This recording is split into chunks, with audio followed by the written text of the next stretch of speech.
I think Megatron, they don't understand what the spirit is. They're confused. So when God says, "And we blew into him of our spirit," I don't think they get that. The spirit is a powerful thing. The spirit is above the angels because it says, "The day we send the spirit and the angels." So clearly, it looks like the spirit, when it compares to the angels, is like the boss man. He's the boss of them. Bigger than them, stronger than them. And if God says, "Look, the spirit is in Asa. He will do these things because the spirit is with him." You will conform to him because the spirit. Even Adam, when God says to the angels, "Submit to Adam," why? He only says that after the spirit is blown into him. So they're actually submitting to the boss. So the boss of the angels is the spirit. And I can get it. It's like, oh shit, they're actually submitting to a more powerful being that resides within Adam. It gives him his power, his authority. Again, when he ate from the tree because he's an idiot, I think he lost the ability to have the spirit. But before the tree incident, clearly Adam had the spirit.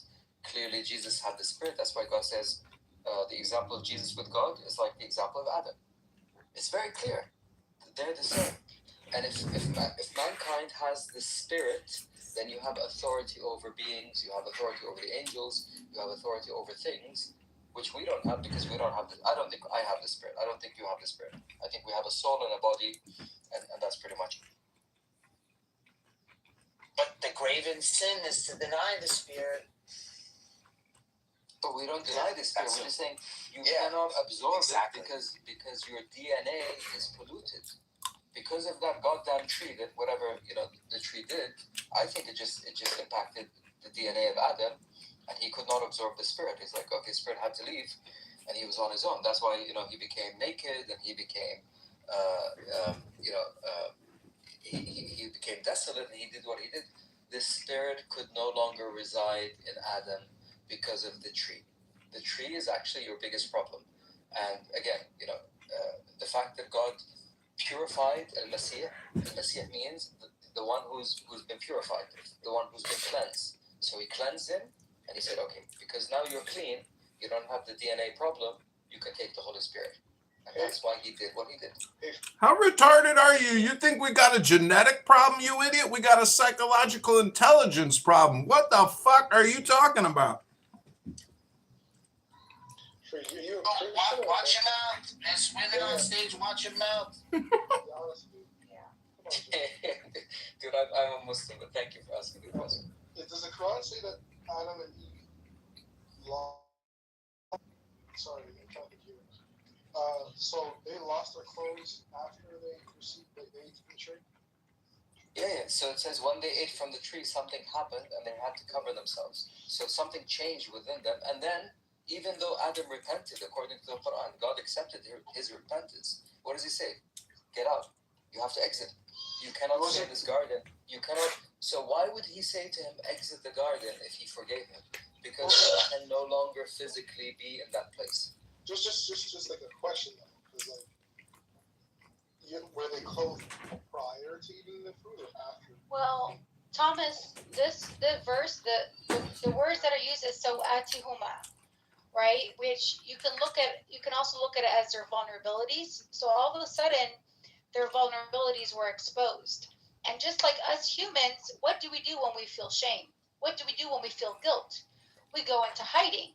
Now, it's interesting because the imagery that the verse gives, I think it says that they covered themselves with leaves, like leaves from the plant. So this is what we do too. When we feel shame, we go into hiding. So it's interesting because the covered with leaves would indicate that they were in fact naked, but the word so'at could also mean vulnerabilities. So before this interaction with, I think it's the shaitan, so with Satan, they were living a life of bliss. They had no concerns. They didn't feel shame. They didn't feel guilt.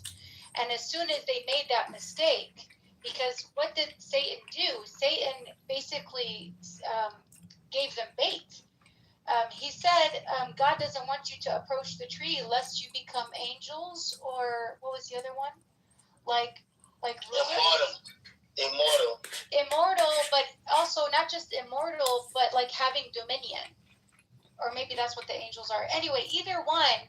And if we look at today, what do people destroy blood? Like, what do people destroy lives over? What do people kill for?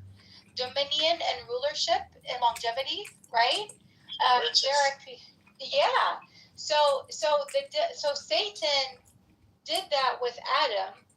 Adam gave in because he too wanted dominion and rulership and all these things. No, you're wrong, Khadijah. That's not Satan. That's Jesus Christ in the garden. The snake is Jesus. You got it wrong, Khadijah. Before we get into that Christian stuff, I wanted to talk what Brother Free was saying.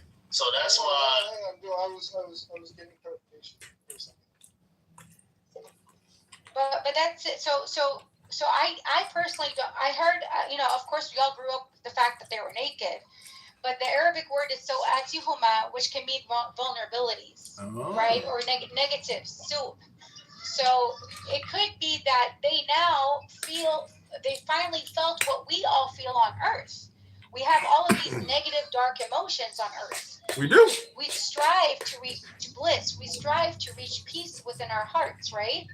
So I think this is actually what I think it's more psychological than it is about whether they dressed or undressed. Because what they were experiencing before was bliss. They covered to hide themselves. No, what does it say when it says 7:27? I'm just looking at Quran.com. Do not let Satan deceive you as they tempted your parents out of paradise because they are covered to be removed, in order to expose their wickedness. I'm pulling it up now. I'm gonna look at the Arabic word. You said 7:27. Got to get it in the Arabic. 20, and I'm using the children of Adam. Let me read in Arabic.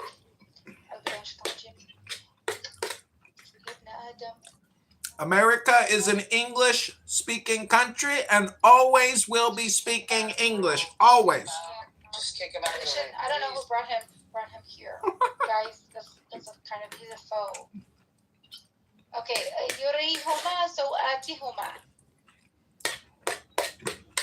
Hold on. Okay, so it does say that he removes from them their garments.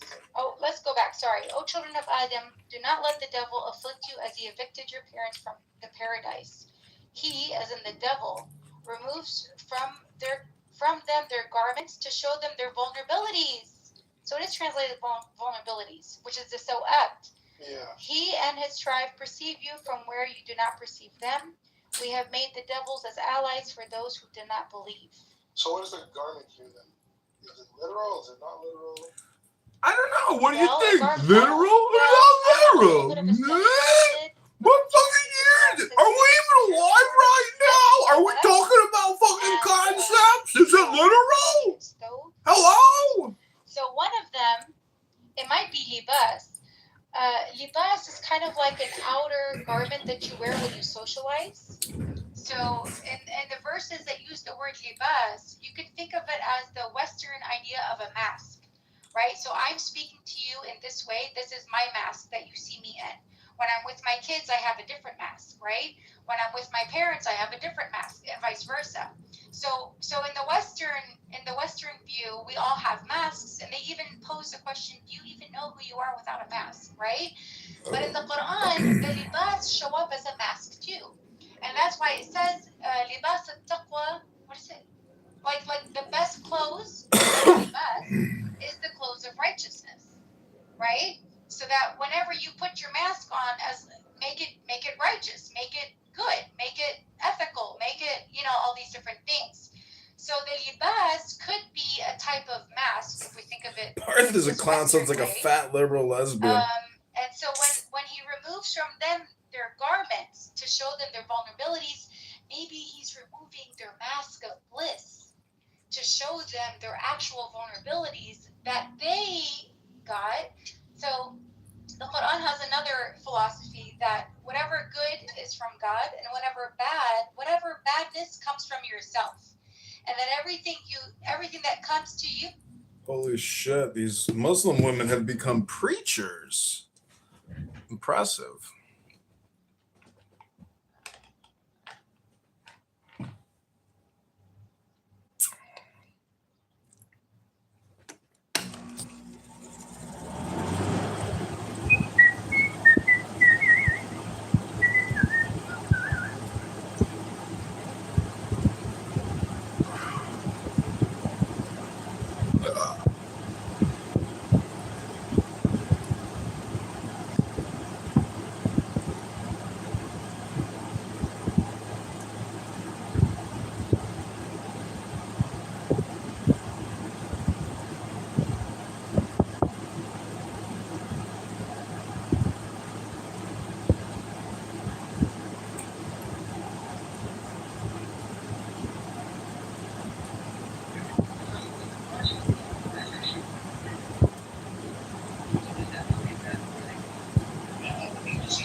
versus you and another person created. So perhaps what's happening is the mask is once again like a mask.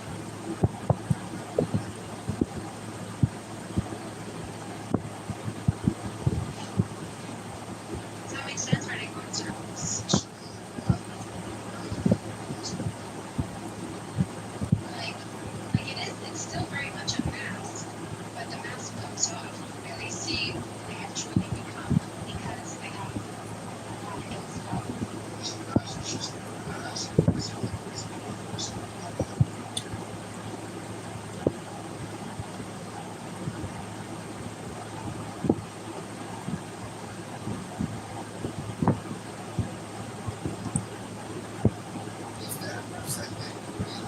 Yes.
So, like you said, Lula, in the UK, you guys don't have the state policy. In America, we have the same, deep dark history. Yes, America's full of deep dark history. Has done a lot of crazy shit. As is the UK. Yeah, and the UK as well. Mm-hmm. But they got their shit together, and they don't say, debt to Iran or debt to other countries. They don't, it's not at the state level. Yes, but at the same time, in the UK, they are putting in jail Holocaust survival, 92 years old, because they saved free Palestine. So, please. No, we're not talking about 92-year-old Andy. We're talking about the state I'm level. telling you what State is level. Do you see? It's not even a. Oh my God.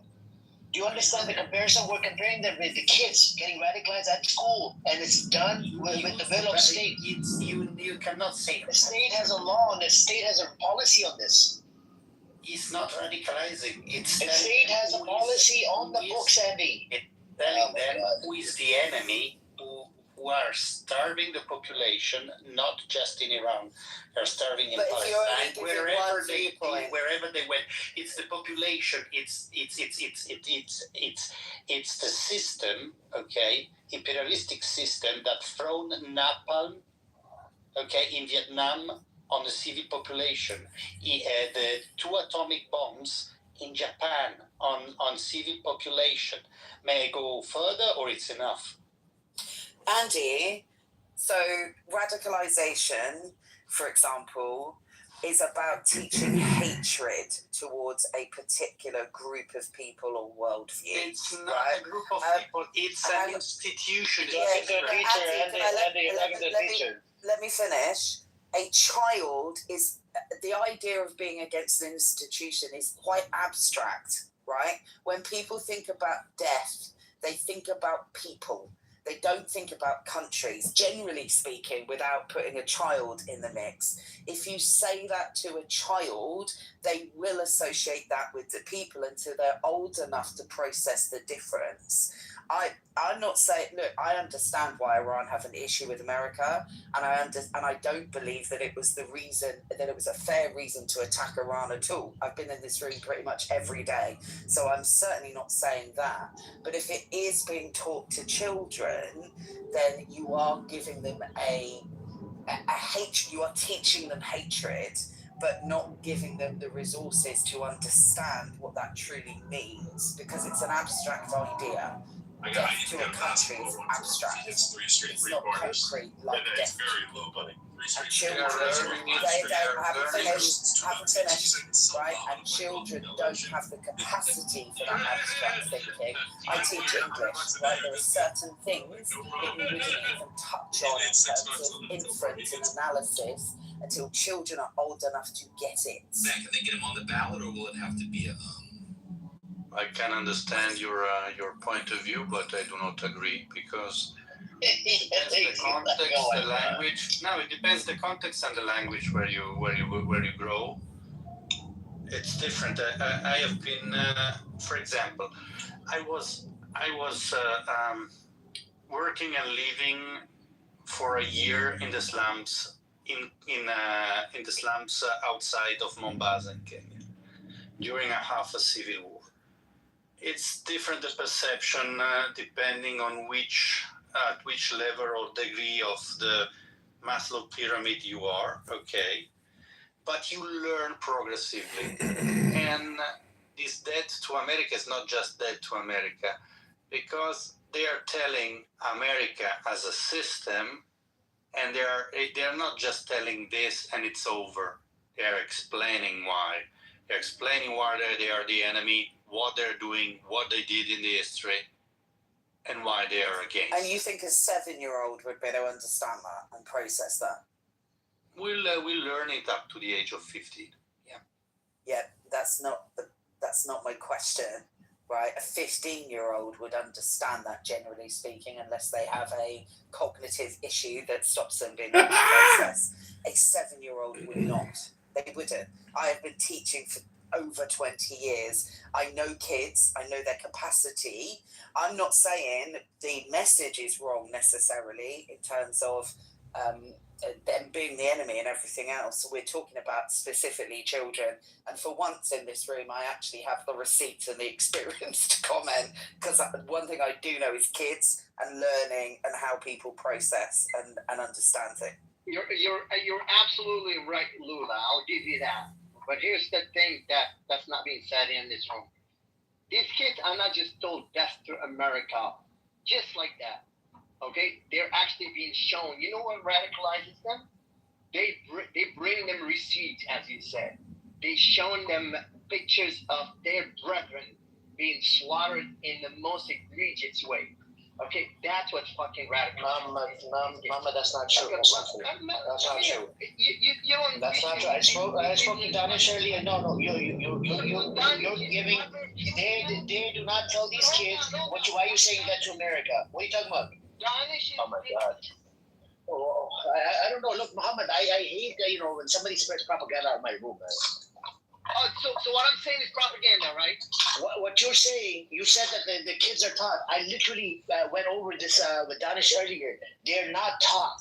The kids are not taught what it actually means. And kids at the age of between 5 to 10, they're not gonna stand up and ask a question. What does that mean? So these kids are not being shown videos and pictures of their brethren being killed, correct? Oh my God! That's America. God, I hope they're not under 10. Yeah, well, they do. You know what? Well, that's what, because that actually has a bigger impact. That's what's going to radicalize them. Okay, because death to America is not impotent enough to radicalize. Mohammed, you're not understanding the age bracket of when it's being introduced. The age bracket, bro. They're not being shown at that age. That's what I'm saying. I'm just telling you. If you really want to have a bigger, higher impact, show them pictures and videos, and that's exactly what they're doing. But is there any evidence saying? Wait, what? Sorry. to the gym. Go to the gym again. Yeah, twice. Huh? I try to go 3 times now. Oh. I want a Supergirl. I know it's wrong, but No, it is a. It's all right. It's sold to the next speaker. That speaker is divine. What mic can use? Yeah, some of you are probably all aware of it. I put it in the chat. The young man, 6'1", $180, on his way to college football player, went out boating in Mississippi with his friends. His name is Nolan. Everybody came back except Nolan since the 4th. They've been looking and looking and looking.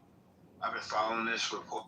So when I looked into the imam, that kind of really startled me a little bit because, well, it didn't, anyway, but how the Quran talks about imam, it can be a person, just like Abraham was an imam to the people, and it can even be the book, because Moses, his imam was the book, al-Kitab. So it's interesting that we're all going to be called based on our imams. So like if my imam is the Quran, I'm going to be called upon with the rest. Oh, and guess what? So everybody's going to be called based on their imams. And from those people are those who are going to receive their books from the right. So just because you have an imam doesn't mean you're going to be in a good place. That's the scary part, I think.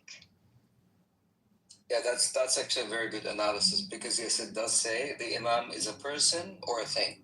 So the book can be an imam. You're right, and your imam is called up, and then they compare you to your imam. You're like, okay, you know what? Doesn't look like you really followed the imam. Yes, because your book of records should reflect your imam. Yes. Yeah. So does this have anything to do with any kind of purification process before you get to heaven? Do you guys have that? Like some kind of atonement process, you mean? No, purification process before they get to heaven. Like in this world or the next? No. Like when if like. Oh no, you're either going to heaven or not. Oh, okay, all right. Yeah. Okay. I mean, I think the Jews believe. Well, and Megatron, you're familiar with Torah and stuff like that. Is it true that Jews believe that they will all go to hell for a short while and then they'll go into heaven? Like they're going to get purified in hell? So they believe, I think during the time of Jesus, I'm not so sure now, but they believed in some sort of annihilationism. Like, in other words, Sheol was that place that like just dead bodies were thrown, or like is that purgatory, Megatron? Sheol wouldn't be considered that. So no, that's not. Person, what is purgatory? Because I'm confused. What is purgatory? So purgatory is where no one in purgatory, we say no one goes directly to heaven or hell. You have to be purified before you get to heaven. Well, the saints can skip purgatory. Yeah, saying I don't know about that. They say they can, but I don't know. Everybody goes through this purification process before you get to heaven. Well, either on earth or afterlife. Yeah. Oh well, whatever. I don't know. It just says purgatory. So like you watch the movie Beetlejuice. Yeah. So that's like a play out of what purgatory would look like. Right? You're waiting on a line. You're waiting on a line. Your number, the guy next to you is number 2, and you're number 4,000, 4,400,000, whatever. So you don't know how long you're gonna stay there. Yeah, you don't know. All you know is it's there's this pain there, but the source of that pain, some people speculate is it going to be to the senses? Will it just be like a longing in your heart to receive God? There's lots of like different ideas of what it could be, but the whole point is a process of purification, because we believe that your sins kind of like it's like wrapping yourself like a towel. You know how you twist a towel, and then you're not going to get away with nothing. You're not going to get away with anything. You're gonna have to purify all the things that you've done. Yeah. So when you receive a confession, it's like removing the chains from that towel. So that towel is no longer chained up, but you still have to untwist it. And that purgatory is untwisting it so that it can be the shape it's supposed to be. Interesting. So the Quran. Okay, so if we're talking about heaven and hell and who gets to go where, on the day of accountability. So I'm going to talk about myself, okay? When I am held accountable with God, he's going to look at my sins and he's going to look at my good points, right? But if I have more good points, if I've done more good in this world, then he will reject my sins, which is interesting. Kafar is used, the word kafar. You know, the same word that they use against us, all of us in the room, I'm sure. So the word kafar is used to reject these sins. So basically, the sins are not going to go away, but he's not going to pay attention to them because I ended up being such a good person. So does that help you does that kind of answer a little bit of why perhaps there's no purification process pre-entering heaven? Sounds like this. It sounds very similar, just different way to shake it, like a different way of understand. That's how I see it. You're just saying it differently. So how does in terms of Adam and Eve though, and the mask being removed, how does that mask get put back on? Oh, well, I think one would have to reaffirm their relationship with God.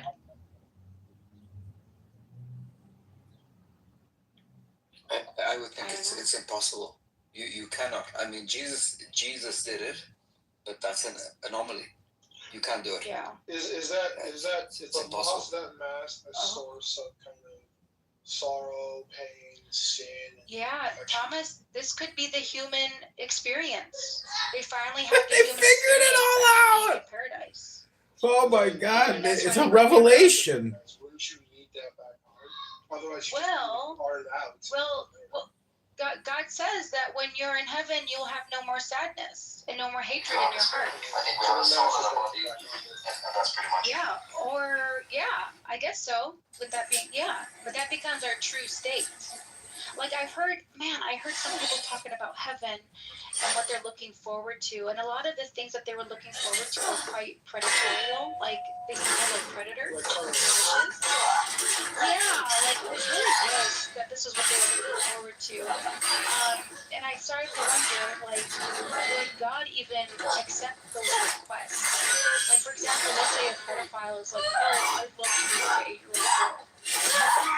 Right? Would God actually accept those requests? Because if you're entering paradise to begin with, you have to have a clean heart and a record, right?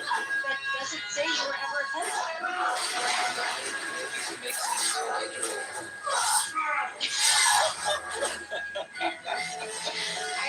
God has some jokes, so we could Just understand the purification. Now you understand the purification process. Well, I don't know I wonder if he would even be allowed in. We are following breaking news of a deadly shooting in River North. It's going to say Quan to figure out what. Racked up, I think. You know, Khadija, a lot of these people sometimes themselves have gone through things at a young age. I'm not justifying it. No, of course. I get it. Yeah, if you're molested as a child, you end up being people molested like too. no, not really, but you know what I'm saying. Like You can. Their life is not the same. Like they're jaded. They're. But Megatron, They're lost. This is what our life is about: overcoming our challenges, being honest with ourselves. Even the marriage advice in the Quran is only successful if you are honest with yourself and where you went wrong in your own marriage. Like, it's quite fascinating. There has to be a reconciliation, but has anybody tried to reconcile with a person that thinks they're right all the time? It's impossible. It's literally impossible. So in order to even reconcile in a marital relationship, both parties have to be open and honest with what they have done and didn't do. You know what I mean? And I feel like the Quran is continuously asking us this, because what we, like, for example, what you believe kind of in a way dictates your actions, right? If I am a racist, then it'll show up in what I do, right? If I'm a good person, it's going to show. For those who would say, you're not reporting when a naturally born U.S. citizen commits a heinous crime and saying naturally born citizen committed a crime. But the other side of that argument is, But if these folks weren't in the country illegally, these heinous crimes wouldn't have occurred because they wouldn't have been in the country.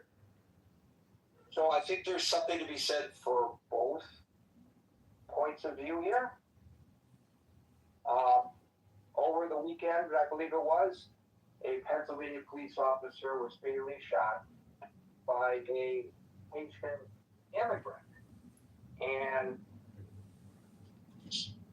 I researched this because, frankly, this has been presented in two different ways depending on which news organization is presenting the story. Was he in the country illegally, or was he in the country legally? And if he was in the country legally, why is he being called an illegal immigrant? So here are the facts. He came in on a parole program under the Biden administration, not temporary protective status, a parole program. Why they call it a parole program, I do not know, but it allows for, similar to the temporary protective status, I think for a shorter period of time, a person who was under duress in their home country, on the occasion that the government feels that it wants to invite those individuals in, they're allowed into the country. So he entered the country legally. While he was in the country, his parole status expired and he applied for TPS, temporary protection status, and it was denied, and he was issued an order to deport, which he was under at the time that he allegedly killed the police officer. So for those who would argue that there is good reason to be concerned, even now after the border has been buttoned up, about people in the country illegally, it is true that while this individual entered the country under a legal status, he was here illegally, unlawfully, at the time that this homicide occurred, in which a Pennsylvania police officer was killed, for which he is being charged. So there's that argument. When we talk about, as well, the immigration fight continuing, the first aspect, the death, and we'll get into detentions and deportations in a moment. There was another incident over the weekend, and here's why I'm asking for a little wiggle room. It does not have to do with immigration, but it does have to do with National Guard troops on the street. So this was in Memphis. These National Guard members on patrol were pursuing somebody based on a report of shots fired. They were assigned to a crime-fighting patrol. They were not assigned to an immigration enforcement. They shot the man, they say, who turned toward the soldiers with a gun during the pursuit in downtown Memphis. 2 National Guard members opened fire. The individual was killed. They were part of a task force in Memphis created by the president, who last year sent troops and federal agents to Democrat-run cities that he described as overrun with crime. And in this case, they were deployed by the Tennessee governor, who is a Republican, but has the authority to deploy the Guard. And this shooting occurred. Whether it was justified or not will be determined by the Tennessee Bureau of Investigation. But it does raise the question about the training of the National Guard's members, which we've discussed here before. Are they really properly trained in the manner in which police officers are properly trained? But we do also know that even in the case of the police officers, we have questionable shootings all the time in this country. So a couple other things to discuss that are popping up today. There's a new ICE facility that's being developed that could speed up deportation for families and kids. It's a 528-bed holding facility for migrant families and unaccompanied children. It's to be established next to an airport hub in Alexandria, Louisiana, which would remove logistical headaches caused by wrangling children from foster homes and shelters across the country and not having anywhere to put them during the final preparations for flights. Now, we saw that last year when a bunch of Guatemalan children were woken up in the middle of the night and given almost no time to get to Harlingen, Texas, where they waited on an airport tarmac for hours. And while they were there, legal action was taken. A federal judge prevented their deportation. But the chaotic situation really underscored the challenges authorities have faced because they don't have anywhere to put families and children near the airport. So ICE is calling this area that's being developed near the Alexandria facility a staging area, not a detention center. And then they say the people could only be held there a few days at the most. Now we have the case that you may have heard of the ICE officers who were sent to a man's house over an email. So what happened here was, and this happened in upstate New York, ICE sent federal officers to his house with a warning because he had sent an email to the agency's then head. This guy is a U.S. citizen. And he was on a trip to Finland when these two officers showed up at his home in Rochester, New York in June, presented his wife with warning notice, informing him that the email he sent months earlier was considered a threat.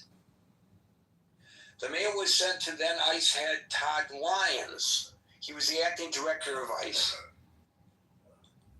This was in response to an ICE officer or an immigration officer fatally shooting Renee Good in Minneapolis during an anti-ICE demonstration.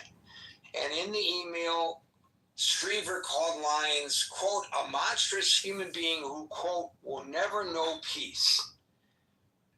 He's claiming he was exercising his First Amendment rights.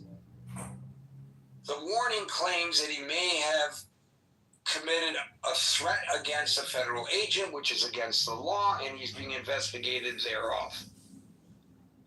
So today, Striever has sued ICE for sending the officers to his house with that warning. And he's claiming that he had the right to do so. ICE had no right to come to his home and threaten him and his family in his view, and so he has sued. Now, this happened only, I don't know if it was before or after. I think days after, two ICE agents went also in upstate New York to a polling place to give a similar warning letter to a poll worker who was exercising her First Amendment rights, and they viewed what she had said as a threat as well. So Striever is being represented, by the way, by the Philadelphia-based Foundation for Individual Rights and Expression, claiming that his right to free expression was violated. And then finally, I want to touch on the ex-Afghan ally who died in ICE custody. Because to many Americans, it's reprehensible that somebody who put his life on the line in Afghanistan for our troops was even detained in the first place after being brought into the United States. And we now know today the cause of death. So I'm going to read the Associated Press story. An Afghan national who fought alongside U.S. forces died from an allergic reaction while in custody of ICE one day after he was detained for deportation proceedings, his death certificate shows. 41-year-old Mohammed Nazir Paktiwal suffered an adverse drug reaction to an unidentified substance which triggered anaphylaxis and exacerbated his asthma, according to the document. His March 14th death at a Dallas hospital was ruled to be an accident. His sudden death in ICE custody has drawn outrage because he had risked his life fighting as an ally of U.S. Special Forces in Afghanistan for a decade. Over more than 50 ICE detention deaths during President Trump's second term. His is the first to be ruled an accident, according to tracking by the Associated Press. Most of the others have been blamed on natural causes or suicide.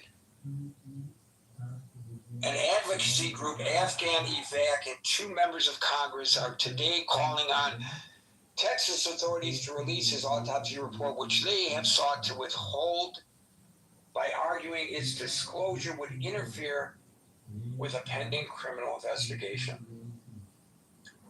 Now, I cannot imagine what that pending criminal investigation might be, because the guy is dead. If he's the target of that investigation or not, I don't know. So, just to recap, we have a Haitian parolee who is charged with killing a Pennsylvania police officer.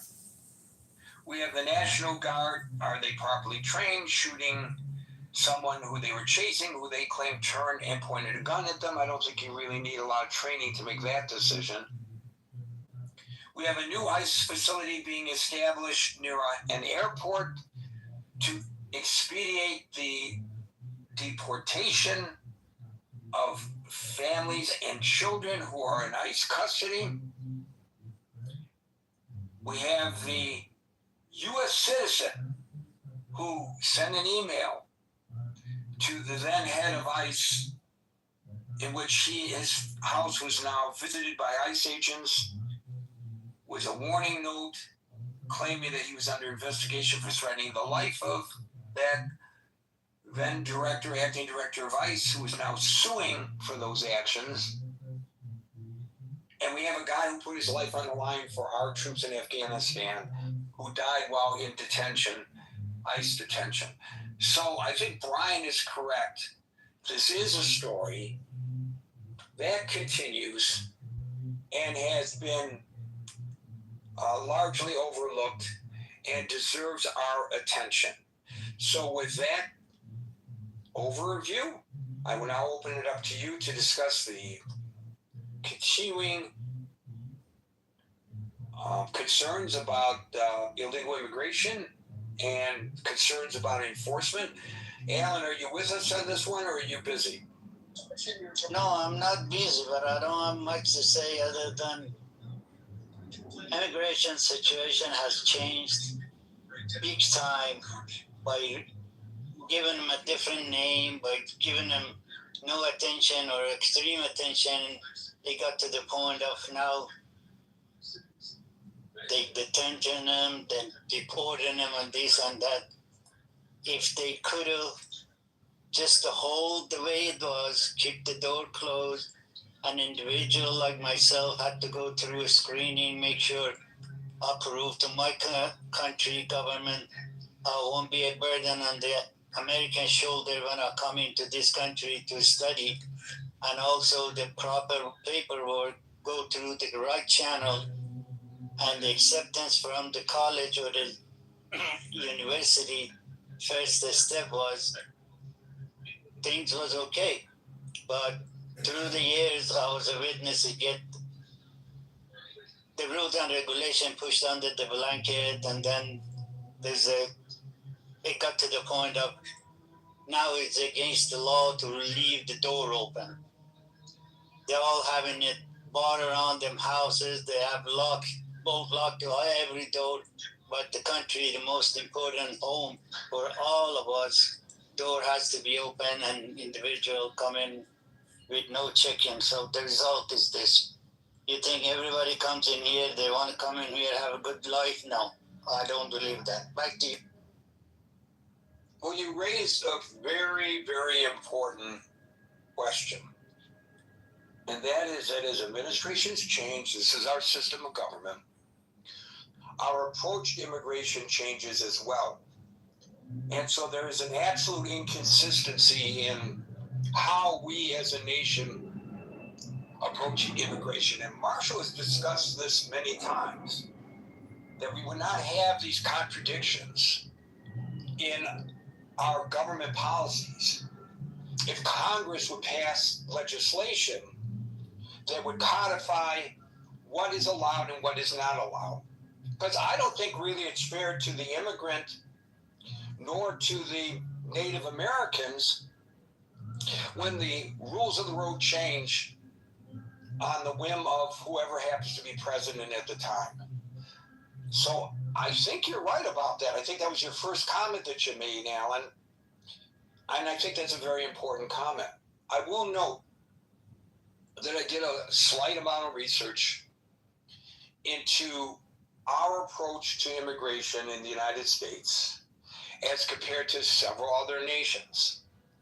So, for example, in India and Pakistan, if you are found to be in the country illegally, you can be imprisoned for varying amounts of time depending on which country. Then there's the extreme of North Korea, where you can be put to death if you're in the country illegally. I don't think anybody is suggesting that here, but I'm just pointing out that different countries have different approaches. And in the United States, we provide social services for people who are here illegally. Now, I'm not arguing that that's a good thing or that's a bad thing, but there's a big contrast.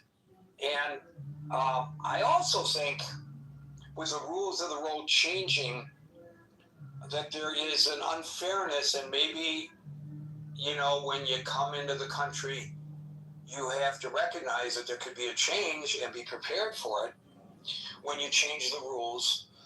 I think TPS is a prime example of it. We invite folks in and then we say they're undesirable and we kick them out. I think that's confusing to everybody. Why did we allow them in the first place if they're undesirable? Or are they really undesirable and deserving of being kicked out?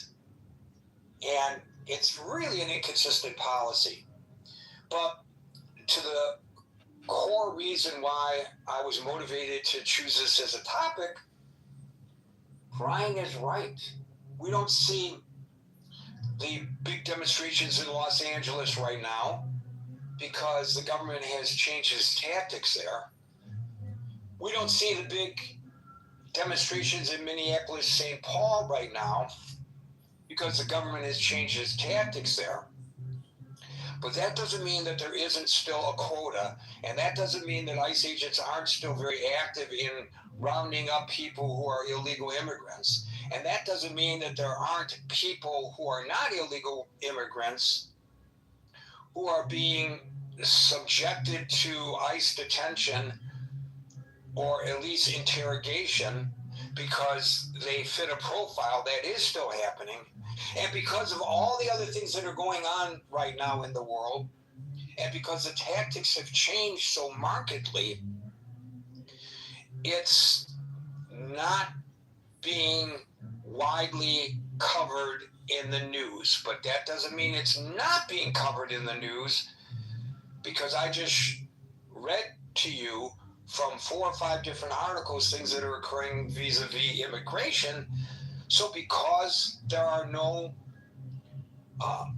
confrontations between ICE officers and demonstrators on the streets of Minneapolis or St. Paul or in downtown LA, should it no longer be something that we are attentive to? I think that the way we operate in this country, where we jump from crisis to crisis, doesn't give us a chance to properly assess any of these issues. And it actually encourages not just civil disobedience, but civil disorder, because if you want to draw attention to your cause, it's pretty obvious that you have to go and, and break some rules in order to do so. Like the old saying, if you want to make an omelet, you got to break some shells, right? I think that's really what's happening here. Thank you for that, Alan. See, you didn't think you had much to contribute, but actually you did. Marshall, followed by Scott. So it sounds to me like one of those cases needs to be thoroughly investigated. The one where the cop got killed. The other three sound to me like excessive, like something like overly excessive. Somebody should not have died in custody, particularly somebody who served our country, unless they committed a felony and were on their way out. And they shouldn't have been abused even then. If they committed a felony, they wouldn't have had to be in custody. The other two just sound a little weird. Now, there's a part of me that can kind of understand where you won't have peace to be taken as a threat, but the overwhelming part of me that likes freedom of speech goes, okay, so now we're criminalizing vague things that don't have any real meaning to them, right? Oh, you want no peace? I take you want no peace to mean I'm going to threaten you. Well, then what am I allowed to say to a public official if I'm upset with them, right? So this just seems like the exact wrong way to handle things. I'm for enforcing the law. I am for enforcing rules. I am not for excessive force. I am not for people dying in custody due to adverse drug reactions because they didn't bother to have a translator to check whether the guy could take the meds they were giving him or not. I'm not for abuse of any kind. And this is what happens when you run fast and break things. You hurt people along the way, and that just does not seem to me to be an acceptable way to do things. So I think in general, Marshall, and see how this fits with you. I think in general that this administration does things not necessarily because they think it will be upheld in the courts when challenged, but in order to put a chilling effect on free speech in this country. And they may be very well aware. That's exactly why they do that. Right. They may be that comes across to me exactly like that. They may be very well aware, Marshall, that these individuals did not break any law by saying you will see no rest. Is that a threat? Or is that saying that his conscience will be bothering him for the rest of his life? I guess you can interpret it either way. I mean, I take it it's the conscience that's going to be bothering you for the rest of your life. You'll never know peace. But again, what am I then allowed to say to a public official if I'm upset with them? If I think the way ICE has handled things has been criminal and negligent and cruel, what am I allowed to say? Am I not allowed to say that what you've done is cruel? Am I not allowed to say that what you've done is inhumane and that you'll never know peace because you've done such an inhumane thing? And what am I not allowed? Where does the space between threatening a public official and simply being angry with the fact that they're enforcing law in this way, where does one end and the other begin? And there's another aspect to this, and that is sending two federal agents, in one case to this gentleman's house in Rochester, the other case to a woman who's volunteering her time as a poll worker on election day. The one who's volunteering her time as a poll worker, that seems, they're both egregious, but the poll worker thing seems incredibly egregious to me. You couldn't go to her house and leave a letter. You had to go to the polling place. Federal agents had to show up at a polling place. Really? Are we serious? That was absolutely by design to help spread the fear. They wanted coverage of all this, in my opinion. So this is not dissimilar to the James Comey incident where he took a picture of some shells on the on the beach, and now he's being charged with threatening the president of the United States. First of all, they don't have any evidence that he put the shells out there himself. And secondly, even if he did, so what? A lot of people have used those numbers to talk about deep sixing this president, and that doesn't mean necessarily killing the president. And so I don't think that they really believe they're going to get a conviction on James Comey. They just want to keep messing with him and continue to put a chilling effect on you and me, what we could say to criticize our government. And there may be those who say, you're just saying this because you have a dislike for Donald Trump. I'm not saying this in the context of a like or dislike for Donald Trump at all. I am saying this in the context of we do not want to set a precedent in this country where we cannot demand redress from our government. To me, this is worth taking to the streets over. Be kind, don't flip over cars, don't burn things, don't destroy people's property, because that's not legal. That's not protected by the First Amendment. But if I could do it, I'd create a sign and stick those guys' words on the sign and march around with that sign. Because how dare you tell me I can't say your conscience is going to bother you? How dare you tell me that I don't have the right to criticize my officials in this country?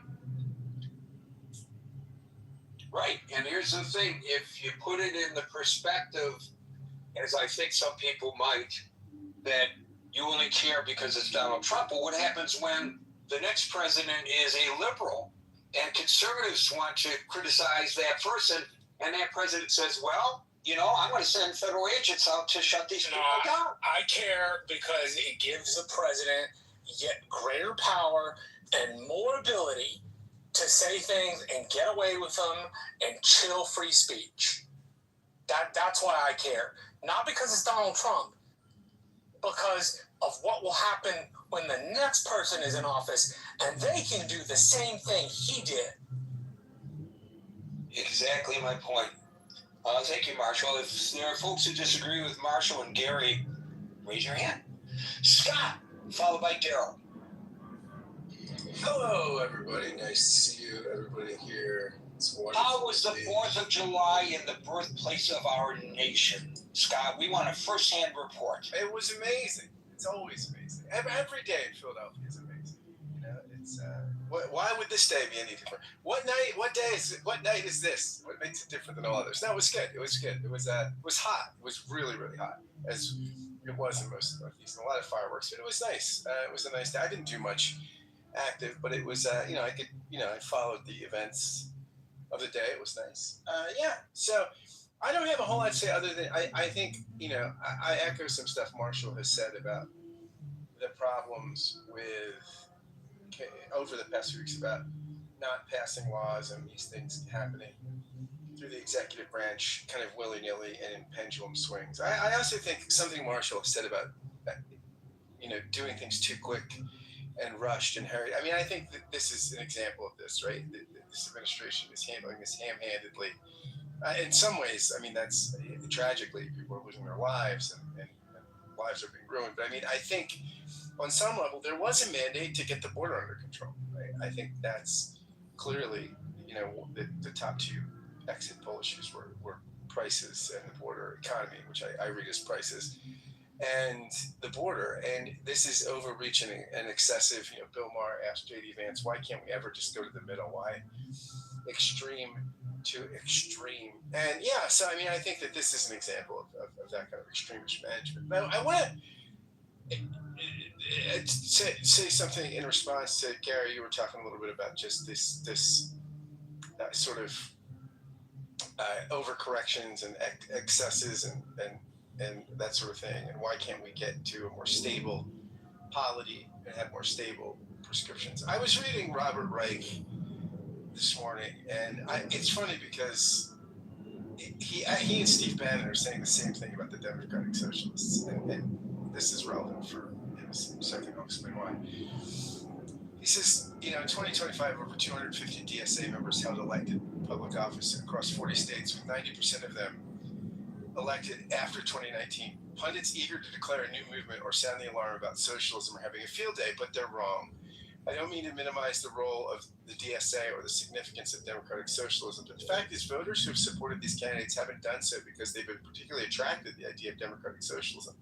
Most don't even know what democratic socialism is. In reality, voters have been attracted to vigorous young people who are committed to getting stuff done. Voters have had it with incumbents who have been in their jobs for decades at a time of record inequalities of income, wealth, and opportunity.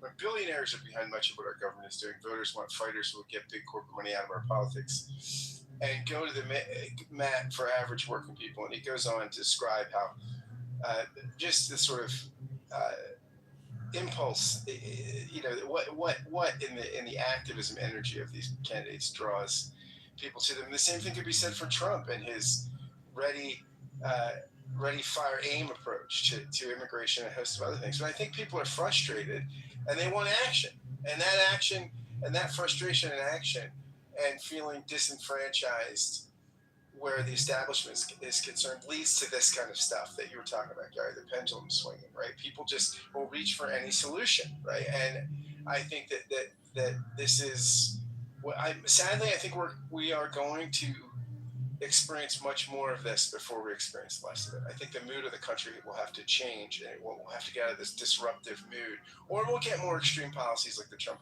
immigration policy. We'll get people, these populists on the left and the right, that are called upon to just do something, right? And then we get frustrated when the something isn't quite what we signed up for or bargained for. So, thanks, Dan.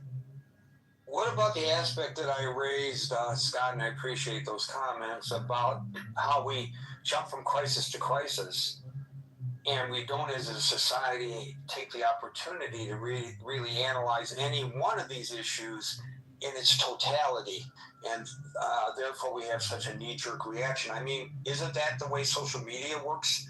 And people are getting what they believe to be their news right now from social media. Isn't that really where we are suffering from a lack of an attention span? I don't know whether this is by design or not, but it certainly has the effect of people not really understanding the nuances of an issue, and then opining upon it and maybe even acting upon something that they don't even know what they're talking about. Yeah, absolutely, Gary. I mean, nobody's going to say the American culture's problem is that it suffers from too much depth, right? Or else we wouldn't have elected Donald Trump. Excuse me. But I think, the problem is with populist disruption is you don't really get to choose the disruptor you get, right? And so, Marshall can see, what this populist disruption did to his party.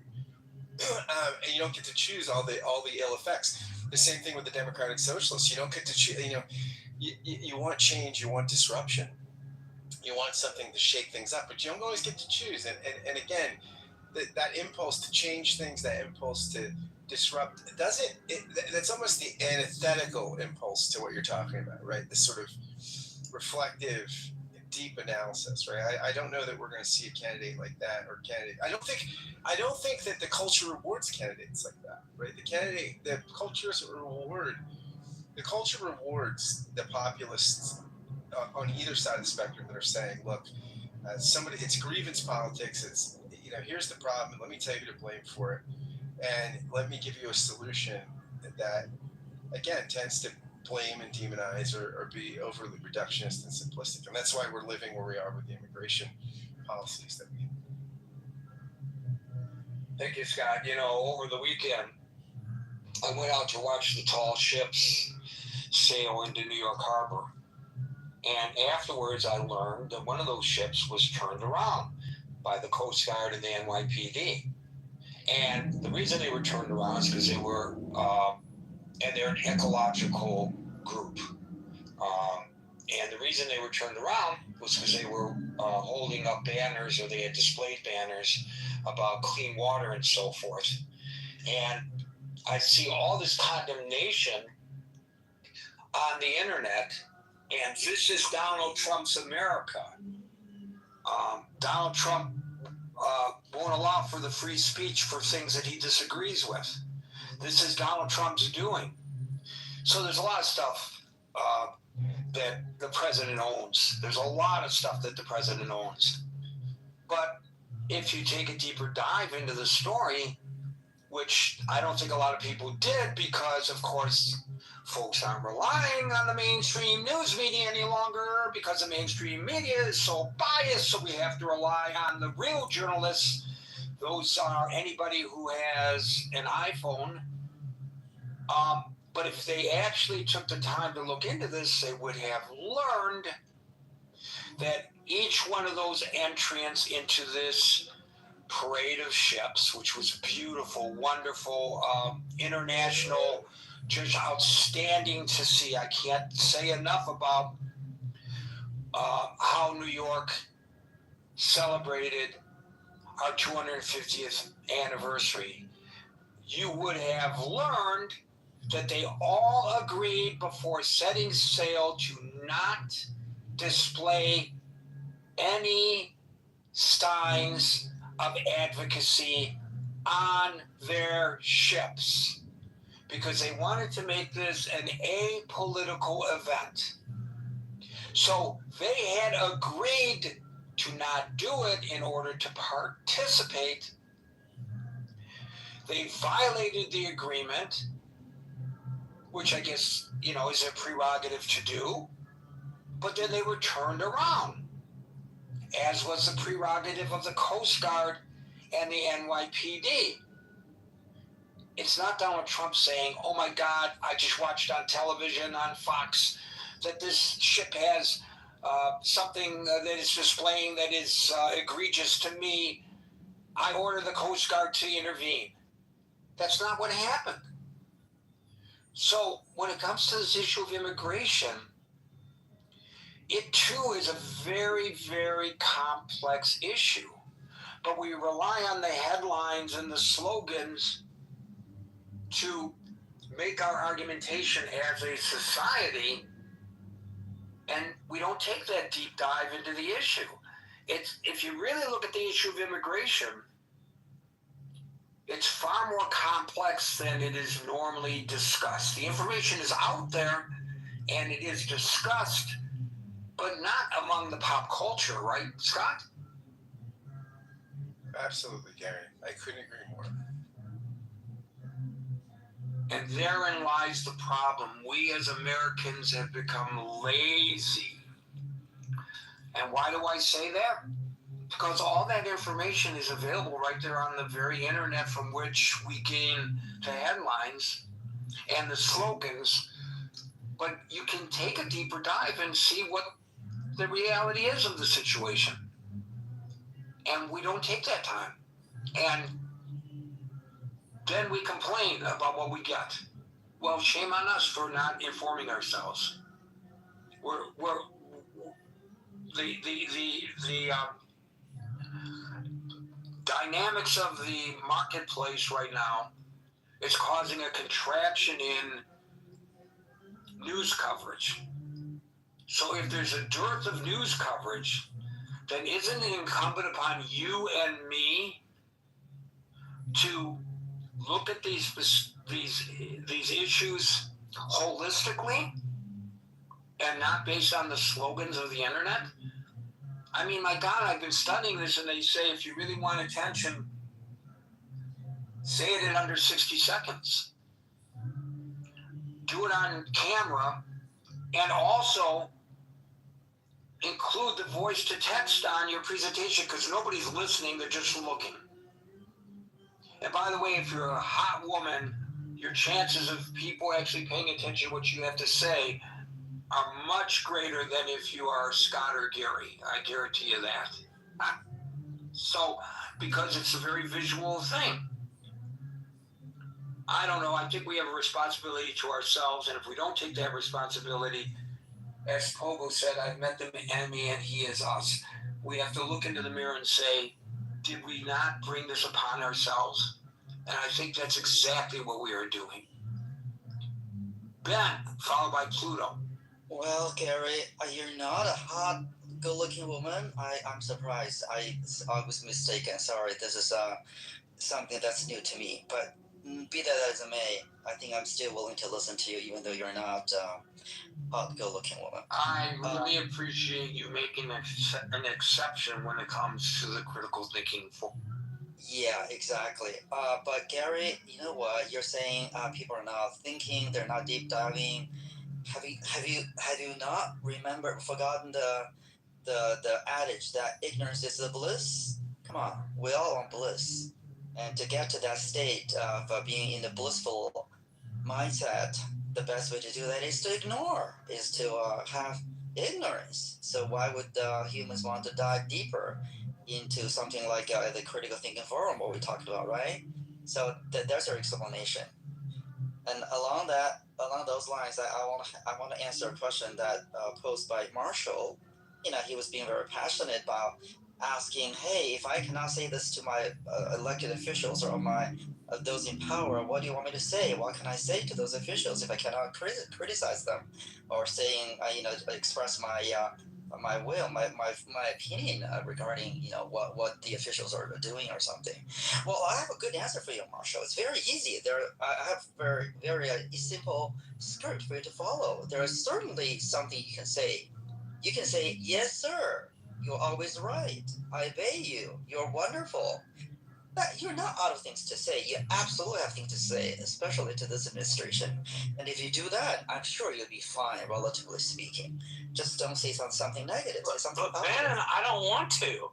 I want to tell them they're full of it. Well, good, Marshall. You know what you want matters not as much as what Donald Trump wants. I'm sorry to tell you the truth.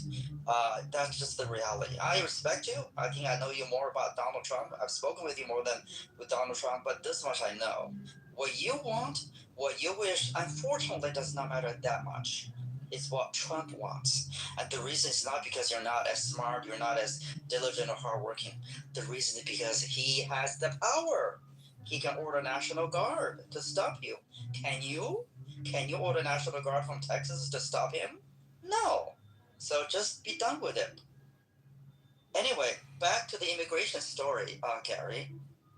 I think this is something, the story you mentioned, the federal officials visiting someone who merely said something, I can't remember exactly what you're quoting, but something about don't like what the government is doing, or peace. Hopefully the peace will be with them, or something like that. I'm sorry, I'm quoting Star Trek. But the point is Star Wars. The point being that person, I believe, based on what you just quoted, did not make any specific threat against the federal official, as in such and such a date, such and such time and place, I'm gonna damage, hurt them, or kill them. None of that. You're right. He called Lyons a monstrous human being who will never know peace. But to me, I'm no expert on deciding these cases, but it's fair to say that it does not meet the standard of specific credible threat against a federal official. And I believe that's what most laws would actually adhere to. And it's the same, it's very similar analysis when we talked about that Los Angeles ICE detention case that issued by Justice Kavanaugh on behalf of the Supreme Court, which basically you're saying that Congress should have some laws or have they should play the role of deciding these standards. They have congressional statutes clearly say it has to be reasonable suspicion based on specific articulable facts. That's the standard by which the ICE officials would have the authority to stop and interrogate an individual on the street, thinking that person might be an illegal person, illegal alien. Well, what Justice Kavanaugh and the Supreme Court came out with, so-called specific articulable facts, was that if you hang around certain places like Home Depot, if you speak Spanish or different language, if you belong to a particular race or an ethnicity, that's specific and articulable enough. You can be stopped, and you can be detained. However, briefly, even though the court never even bothered mentioning what the standard for briefly detention. They assumed it's 20 minutes. No, that could be days. That would still be considered reasonable detention on part of the ICE officials. So the courts are really allowing or interpreting congressional statute in a way that's giving the administration, the executive branch, broad brush the leeway of really infringing our individual rights. regardless whether you are a citizen or not. So basically, the reality, as you mentioned a couple of days ago, that in the U.S., technically in most states, we don't need to carry our identification papers. Well, I don't think that's a good strategy in this day and age, particularly if you, the generic you, belongs to some of those four groups as identified by the Supreme Court, particularly race or ethnicity, the abilities to speak a foreign language, maybe Spanish, maybe something else, and your habit of hanging around places like Home Depot. Don't do that anymore. Or if you do that, carry your citizenship papers or your passport, if you will. Now, the last thing I want to say is this, Gary. You actually mentioned Pakistan or North Korea in terms of what they could do to illegal aliens, like detain them or maybe even arrest them or jail them or something like that. Well, guess In the what? case of North Korea, they put them to death, actually. Oh, sure. Well, actually, even in Europe, for example, when I was in France, I think people were carrying papers because, gypsies were stopped by the French police to show their passports. Okay, this is many years ago. I don't want to badmouth France. This is probably, many, many years ago. But here's my point, Gary. I think by merely saying that, you've pretty much answered your own question, which is that, are we benchmarking living in the U.S., freedom to speech, freedom to really associate our general freedoms in the U.S.? Are we benchmarking that against Pakistan and North Korea? And if we are, we're certainly better off than those countries, absolutely. Even this day and age under Trump, I still think we have a lot more freedoms, a lot more opportunity than those other countries, right? Pakistan or North Korea. But guess what? The fact that those three countries are even mentioned in the same sentence, benchmarking our lifestyle and freedom to live, freedom to express against those other countries, that tells me something quite substantial, quite significant. And I'll land on this sort of joke by Ronald Reagan. There was a video. He was talking about Gorbachev, an American diplomat, and talking with a Russian diplomat. The American diplomat says, "Oh, we have so much freedom in the U.S. I can walk into President's White House and say in front of President Reagan, 'Hey, President Reagan, I don't like the way you run our country. You suck.'" I'm paraphrasing this, and we can do that, and we'll be fine. And then the Russian diplomat says, "Hey, that's the same here in Russia. I can walk into Mr. Gorbachev's office and say, 'Mr. Gorbachev, I don't like the way Mr. Reagan is running the country of the U.S. I think he sucks.'" Same freedom.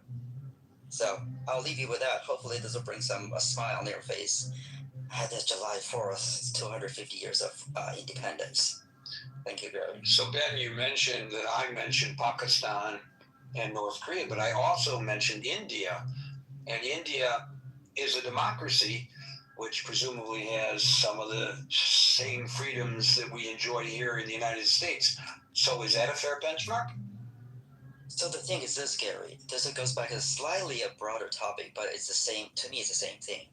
I think labeling or calling someone by a name, someone could be a country, is not important anymore. It's kind of related to what we talked about regarding the Democratic Social Party in New York and other elections, or in Colorado. Calling them communist or socialist, or you'll get to all this Wikipedia definition. What is a communist? What is a socialist? What is a capitalist? I think the important thing to people is that what you do. You can call someone, a gray or a grass or whatever. It really is literally what they actually do, their policies. Just by calling a country is, whether it's North Korea or Cuba or France or UK or China, I think that goes back to what you're saying. We need to take a little deeper dive, as under the name of the label, whether you're Democrat or whether you're Republican, it's all not that important. It's what you support. I mean, on this flat platform, there are many people that claim to be, I'm a lifelong Democrat, and yet they vote for Trump. They support Trump. What, was that not normal? Of course it's normal. It's fine. I mean, it's really literally what your action, not the label. So whether it's Pakistan, whether it's North Korea, whether it's United States of America, just because you have a label does not mean that you are that forever.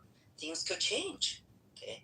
Well, in the olden days, like 20 years ago, maybe it's okay to say, "Oh, I hate this federal official. They suck. They're not something that I would support to. I hate them." Blah blah blah. That might be okay. Well, now it may not be. So the U.S. is still the U.S. It's still a democracy. It's still the same constitution. Times have changed, like Justice Robert said, but the constitution is the same. So look at the action, the policies, but not so much just the label. Well, I will note that India, no matter what one might label it, is like the United States is a multicultural democracy. It guarantees foundational civil liberties, including freedom of speech, to which we are kind of discussing right now, freedom of assembly, freedom of religion. They don't have a First Amendment that protects the press to the degree that our First Amendment does, but they do have, in a broader sense, protections of the news organizations. They're not as good as here. There are organizations that fight for press freedom. Sometimes they're successful, sometimes they're not. But that's a country where if you're caught in there illegally, you will serve prison time. Not just deportation, but actual prison time. So I think in some regards it's fair to compare how we are far more liberal in our approach to our detainees than are some of the other countries. I'm not arguing that our detainees are being properly housed and treated. I'm not arguing that. I'm just saying that there are other countries where they actually codify the right to incarcerate those individuals.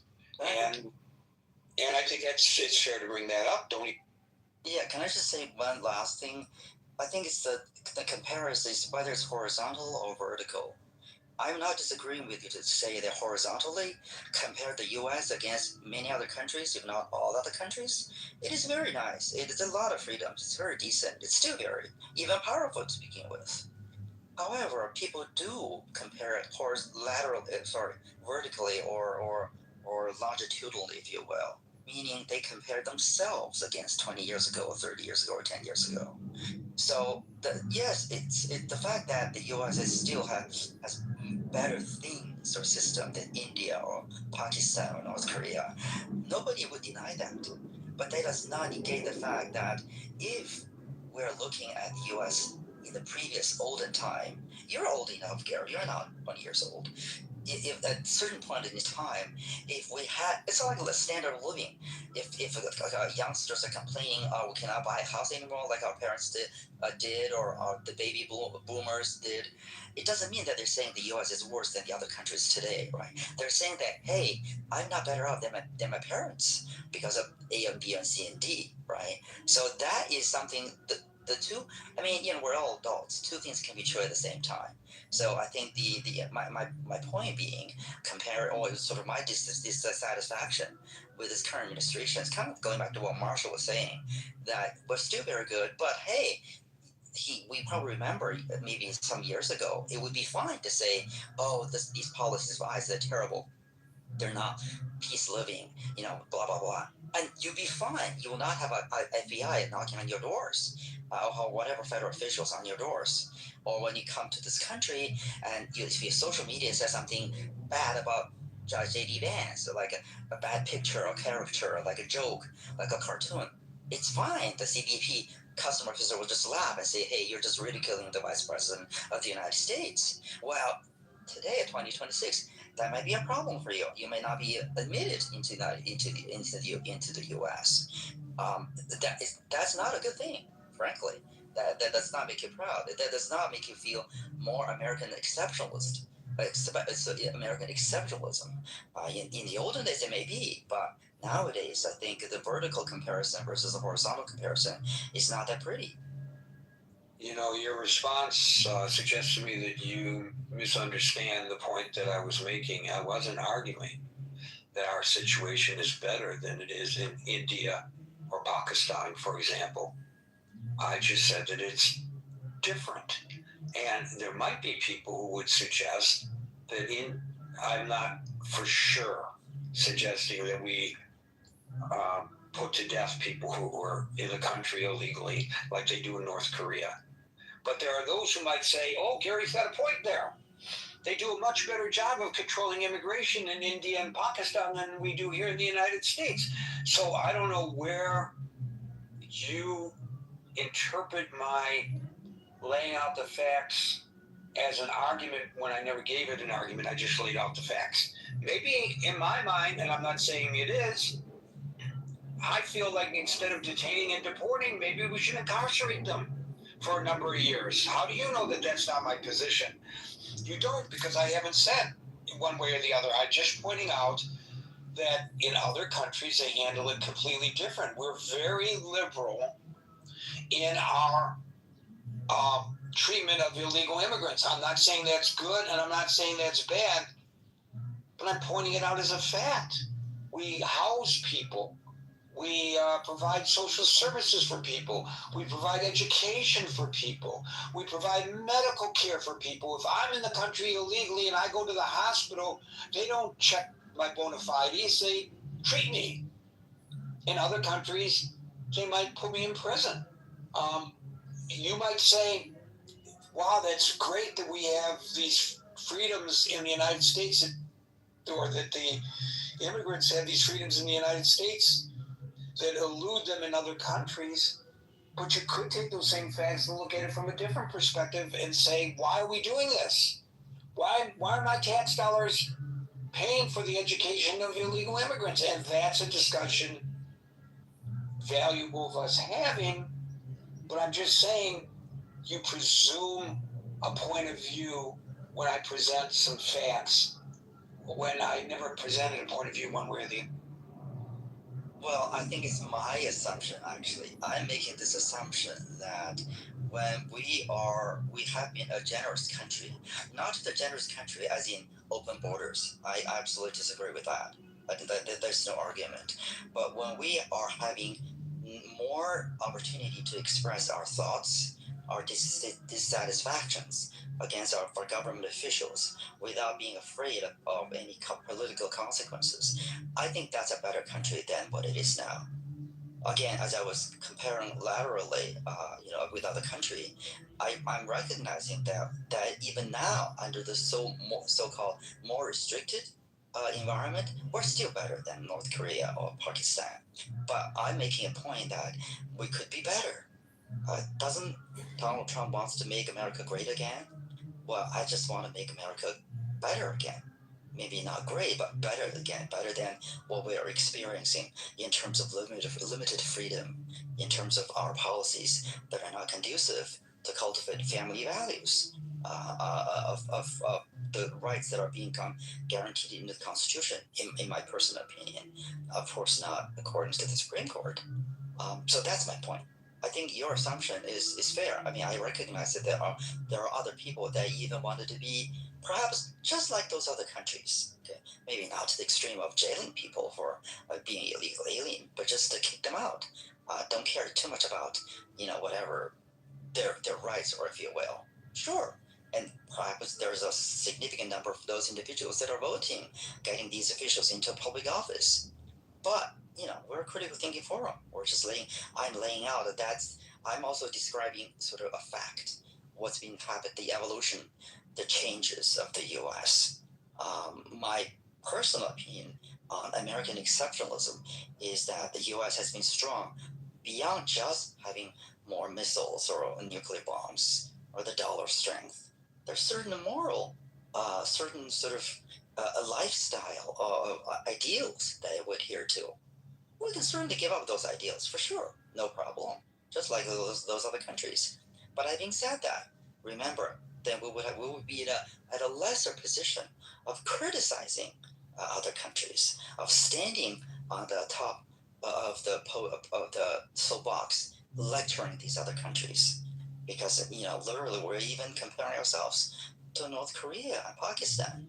That to me is quite new, not impossible, not illogical, but that is something that we'll have to be ready to accept. Just personal thoughts. Thank you, Ben. We'll go to Casper, followed by Simba. Gary, I want to say that if possible, I'd like to tie your most recent Substack to this discussion of immigration, if that's okay. In the Substack, which is excellent, you point out that certain religious groups are hiding their identity because... well, one religious group. Okay, so I'm trying to use euphemisms to not trigger people in the room, but there's certain people in America who will stab you and murder you based on your religion. We all know that's the fact. And you, in that article, I think you say it's sad that America has these killers who are killing people based on their religion. I think you think it's a negative thing. Well, I would like to connect this discussion of immigration because the fact of the matter, Gary, in very succinct, simple terms, is the progressive people, the leftists, have allowed immigrants that are the perpetrators of those crimes. So what I'm saying is the decision by the progressive community to allow immigration of killers is what's causing the killing. And in particular, I would call your attention, Gary, to Malmo, where the progressives, the leftists, they have flooded Malmo with killers. And that community you wrote about in your Substack has been entirely driven out. The pogroms in Kristallnacht have driven out. So I'll close by saying, Gary, you are smart, you are correct, you are ethical to lament the murders and the religious-based attacks. But I respectfully think that your friends in the progressive movements are what's causing those attacks. And you should call out the progressives for allowing that immigration. And if the immigration continues, the violence and murders will continue. And I say that with love, respect. Goodbye, Gary. So there are examples of immigrants attacking Jews in the United States. You're absolutely correct. One notable example is the Egyptian national charged with a federal hate crime after throwing Molotov cocktails at a pro-Israel march in Boulder, Colorado. The other, which hit close to home for me, that comes to mind, is the attack by the guy from Lebanon on the daycare center attached to Temple Israel in West Bloomfield, Michigan. These are examples of immigrants attacking Jews. But I will say that most of the intimidation and hate crimes that I have seen, at least here in New York, where there's a huge spike of hate crimes against Jewish people, are being perpetrated by American citizens, born and bred. So, absolutely. Gary, I hate to interrupt, but if we could try to bring Miss Misa up in New York, she'd like to speak as well. Well, I saw her. She's up. Oh, okay, I couldn't see it. Yeah, bring everybody up whose hand is up. It's Big M, not Miss Misa, unless I can't see it. I always bring people who raise their hand. No, I just wanted to bring it to your attention. Sorry. Okay. Thanks. Yeah. Big M. So I just joined. I didn't hear the context before the talk, but what's on my heart right now is actually what's happening in Maine, not really this topic. So I'll come back tomorrow. Thank you. Thank you. There are a couple people in the audience, as Marshall have mentioned, whose hands are up, who we've repeatedly invited onto the stage. Now, it's a clubhouse push, Gary. That's what it is. Miss Misa, what you might try is leaving and coming back, and it should allow us to bring you right up.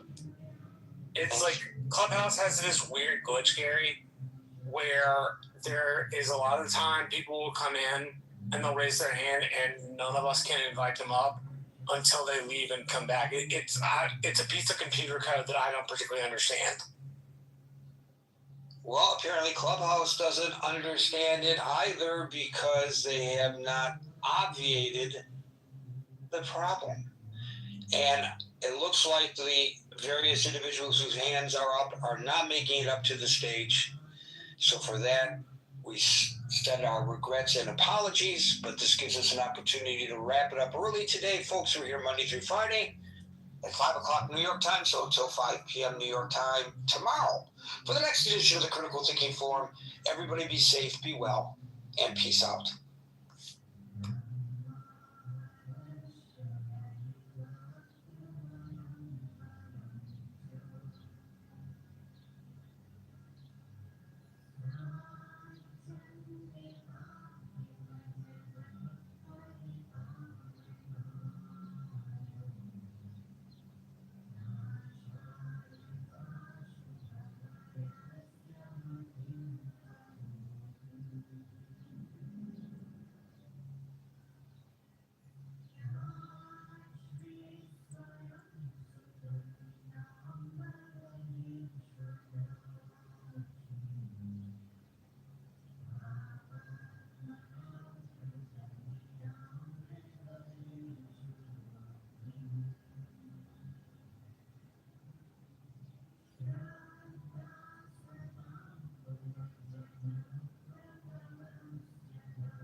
He's just mad at Megatron. He said Megatron's boring. No. Leave him out here, man. Don't put him down. Don't put him down. Come on, let him talk, man. Let him.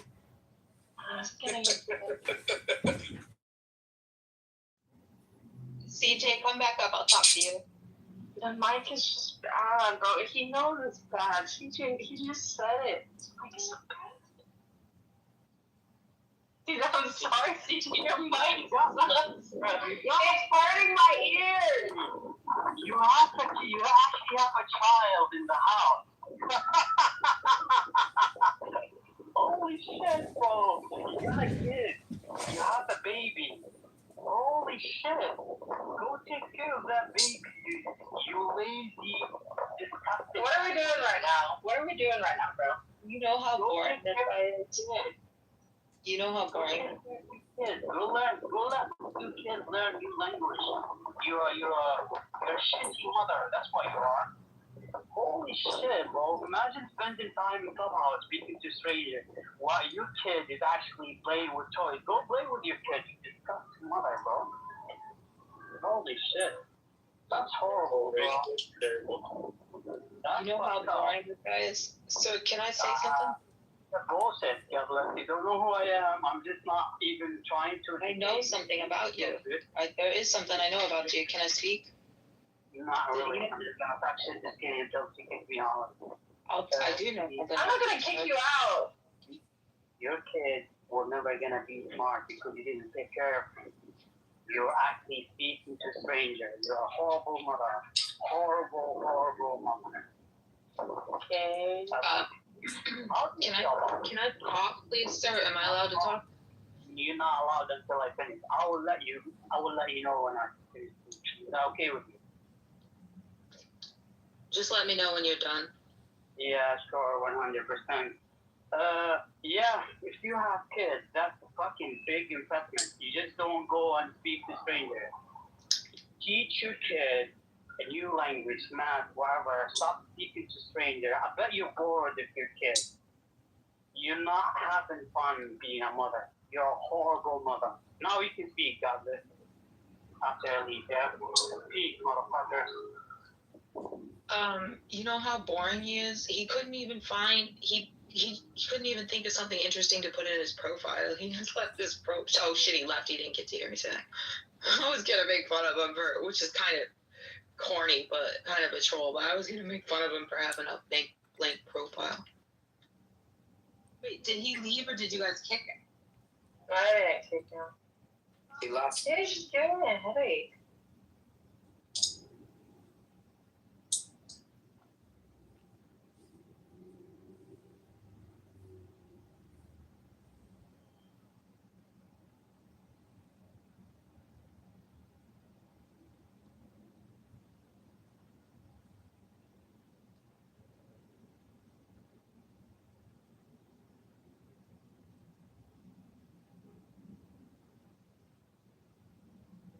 Bring him back up, Megatron said. Yeah, that was great. You heard all that? That was. Well, I put him down because he was being mean to you. No, what I'm saying is, like, the guy is amazing. Like, did you see what he just did? For no reason. No reason. Well, it was because I put him down. My head was hurting, and he's in my. I have headphones on, so he's in my headphones, like. Yeah, he's the worst. That's why he came in here, though, was just to be mean, because he's a true Muslim. Just gotta figure out what their religion is, and then insult their prophet. That's the best way to go. Yeah, like, what was he doing right there? Why was he doing all that? That was, like, all unnecessary. You think he feels good about himself right now? Gonna get Megatron, but he's trying to get you. Yeah, he was calling me this. All I do is talk about one thing, yeah.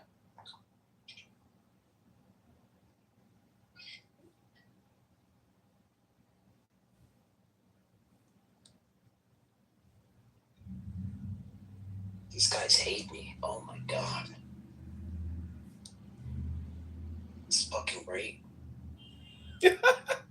Nobody hates you. People think you're a fucking loser. You didn't do nothing. We're mocking you, you fucking retard. He's basically Andrew, just a different variety. For the past 2-3 weeks, I've been tolerating this behavior.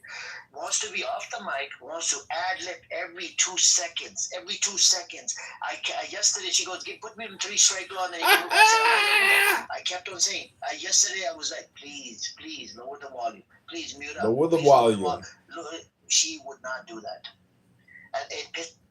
Violence happening when, like, the Antifa far left is gonna come out and maybe fucking encounter the Proud Boys or whatever fucking white supremacists or not are gonna fucking organize within Canada.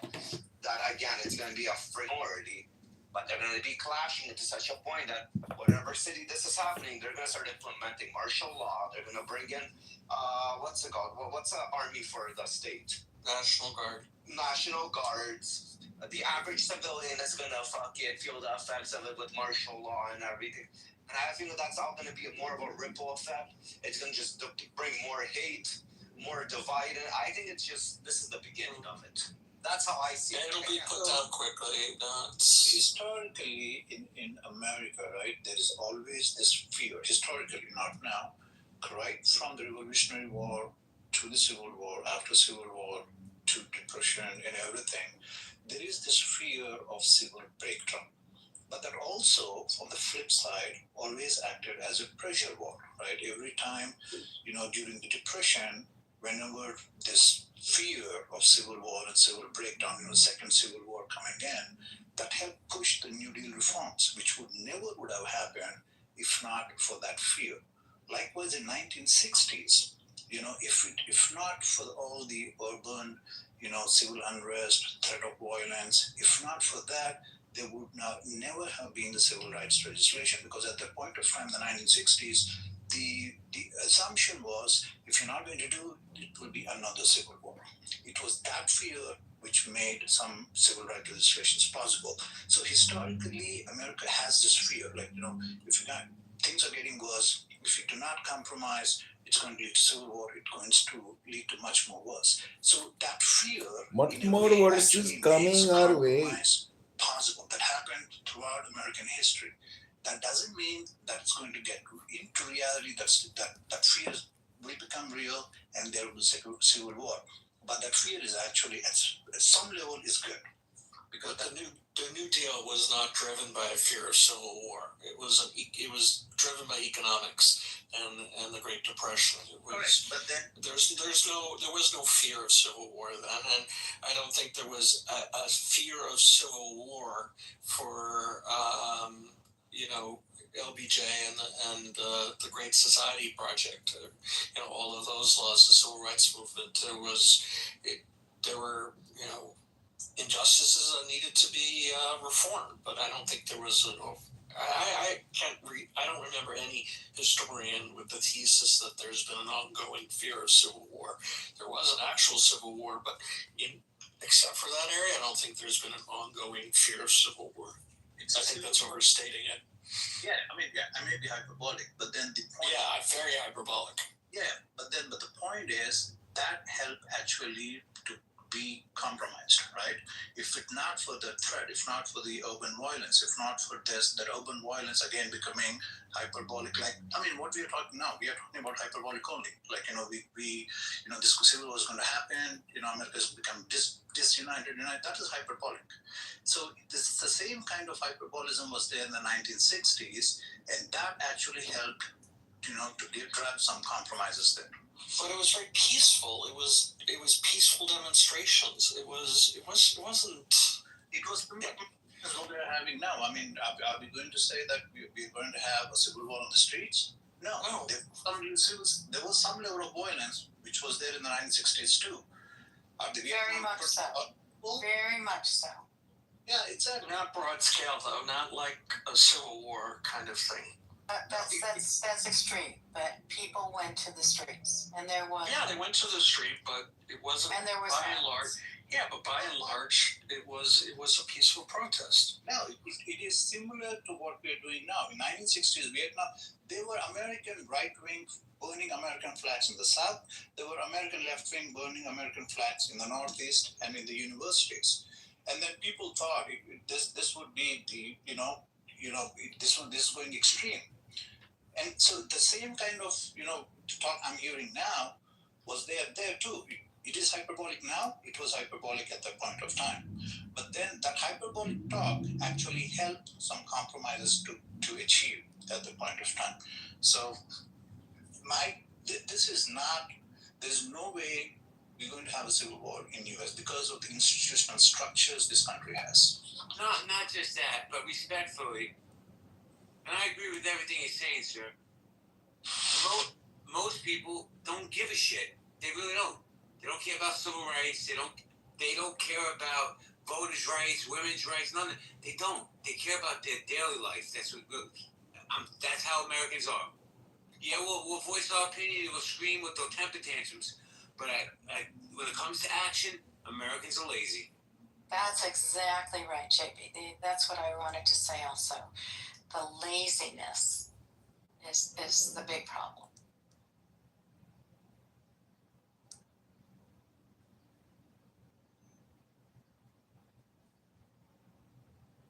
Well, if being lazy stops a civil war, I'm all for it.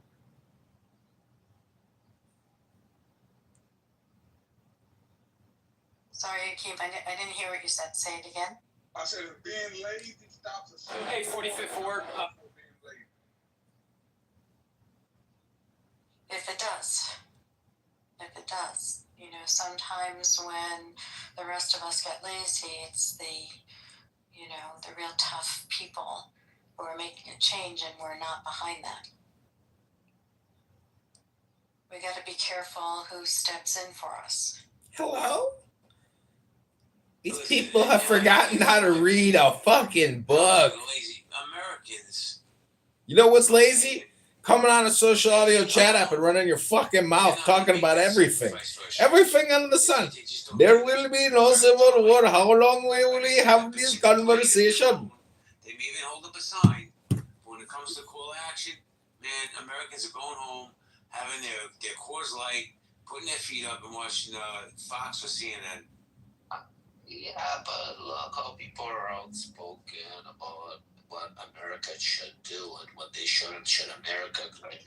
Even the division of the war in Iran. That's a war for the future.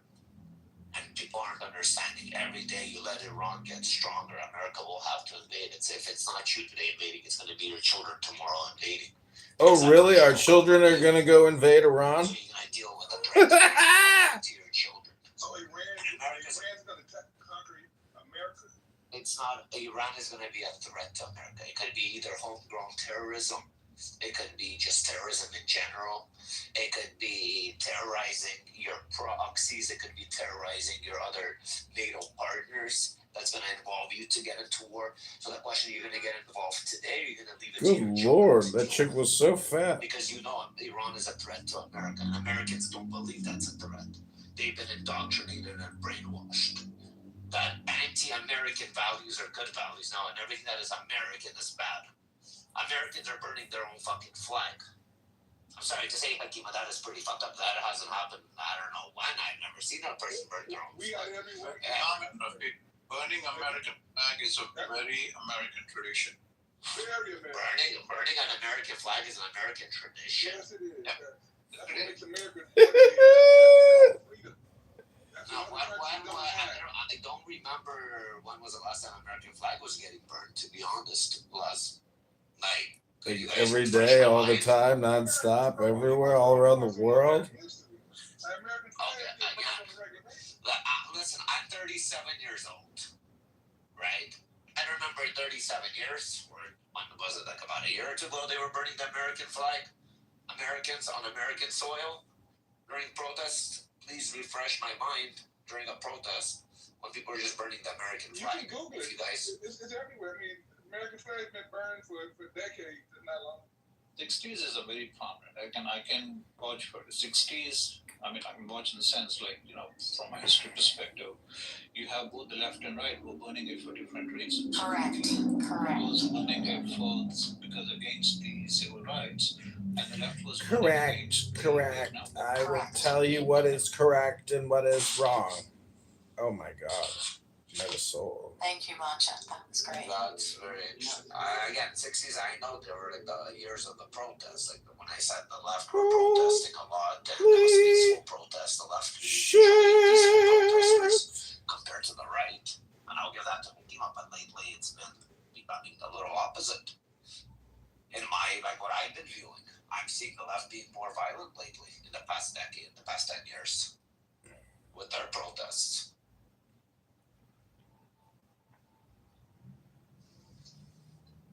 That's what I'm saying. Like the right is waking up again. That's what I mean by that. Are they going to become violent too? And are you going to have now two parties that are violent? What happens when they meet? That's what the American government is for. Not to just let people just kill each other in the streets. How would you squash when there's, let's say, 400 Antifas or whatever side that's ready to fucking be violent while they're fucking walking with 2,000 civilized people, 3,000 The civilized. civilized people should get out the mix. If they're not with guns and violence, they should get out the mix. And with 400 people on each side shooting each other, I'm okay with the government dropping a bomb on all 800 of them. Okay. People talk about burning American flags, but then the flip side, if you look at it, America has the most flag hoisting country in the world. Every 1 in 10 American homes hoist their flag. You do not find that in any other country outside of US. The kind of flag hoisting culture US has, it's very, very unique. Outside countries, you find them in government offices, schools, college, all these things. But then in America, you find it in homes. And this is true irrespective of whether it's north, south, east, west. It's a very American tradition. So Americans burn the flags, but they also hoist their flags. I think we have a solid. Very much.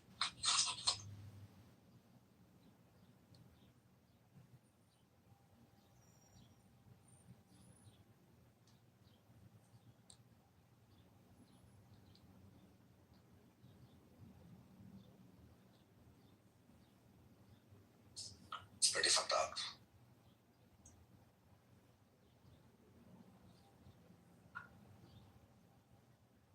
The indoctrination is real, guys. Remember that.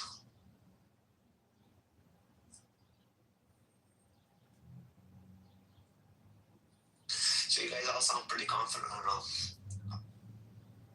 I was kind of rooting for a fucking full-out blown, how do you call it? Civil war. To simmer everybody down.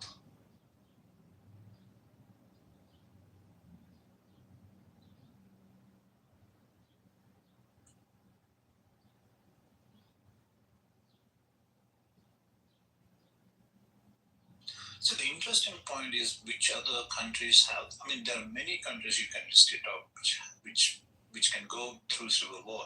But the interesting question is how many of them will succeed, and the answer is very, very few.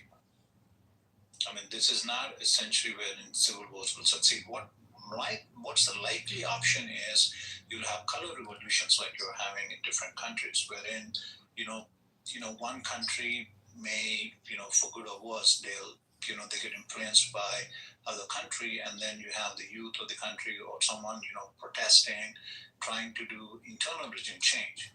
That kind of thing might happen, but then physical civil wars, you might have happen in some countries in Africa, but it's very rare coming. In America, that's even more rare.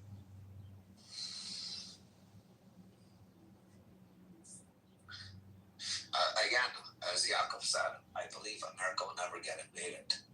Geographically, and the way America is set up, America cannot get invaded. It's like a death wish to try to invade America. A revolution is more likely than a civil war or an invasion. You don't believe it? A revolution, I'm not saying a revolution will happen, but it is more likely than a civil war or an invasion from a foreign nation. You don't a revolution from a foreign nation by how? No, I said a revolution by the people, not a foreign nation would not come in America in my opinion. Oh, okay. You're talking about amongst ourselves, talking about? Right, yes, amongst ourselves, I believe a revolution against the government is, not saying it's going to happen, but it's more likely than an invasion or a civil war. Okay, but let me ask you, how do you see a revolution happening? How do you see everybody uniting? Usually people unite after something dramatic happens. You just said a lot of dramatic things are happening. So. Well, again, it's not really dramatic. It's divisive. As a person that, again, as a Canadian that I'm watching, but again, I don't give a shit for the right or the left. But I'm seeing some people do care. And some people are showing that they're caring. Like, again, those guys, why the fuck did you come out the way you guys came out? Hiding your faces, again, you're intimidating. So, I don't think it was in good interest for them to come out. Like, they didn't have anything good by coming out. Like, nothing good came out of that. I think it was just to intimidate. And again, a revolution, for something to happen like a revolution, I believe you need to go through something that is going to divide you to such a point that it's going to be either fear or something that's going to have to unite. Like the Jews, for example, I'll use the Jews as an example. Before October 7th, they were very divided, even on Clubhouse. But after October 7th, they became very united, both the left and the right.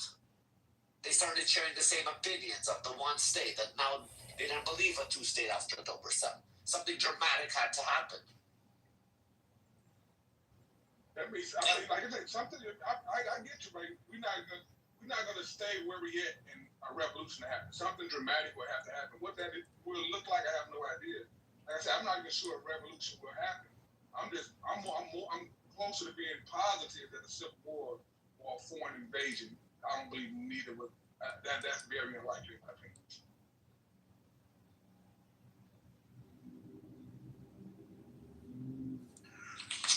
Localized unrest might happen. I mean, what Rafi is referring to is more like localized unrest. But then revolution means we're talking about throughout the country. That is much more difficult, to materialize. I feel the same, Ansha and Rafi. Local unrest, meaning something's gonna happen violent, that local unrest gonna happen, that they bring in the National Guard to your cities wherever this has happened. A toast? To watch over and govern over the people. So, again, something dramatic needs to happen. So it's going to be either very violent protests, flashing. Yes, the police are not going to be able to control them. They're going to bring in the National Guards. We've done this in our history before. And what do we know? Grace, we know that history repeats itself. That's correct. History always repeats itself. It's just a matter of time. And I'm noticing it's building up to it. Sadly to say. But the governments allowed it to happen. They're the one that causes division. I blame the governments. Instead of uniting the people, they keep dividing the people. That's right, and they're standing with words that are just hitting our population.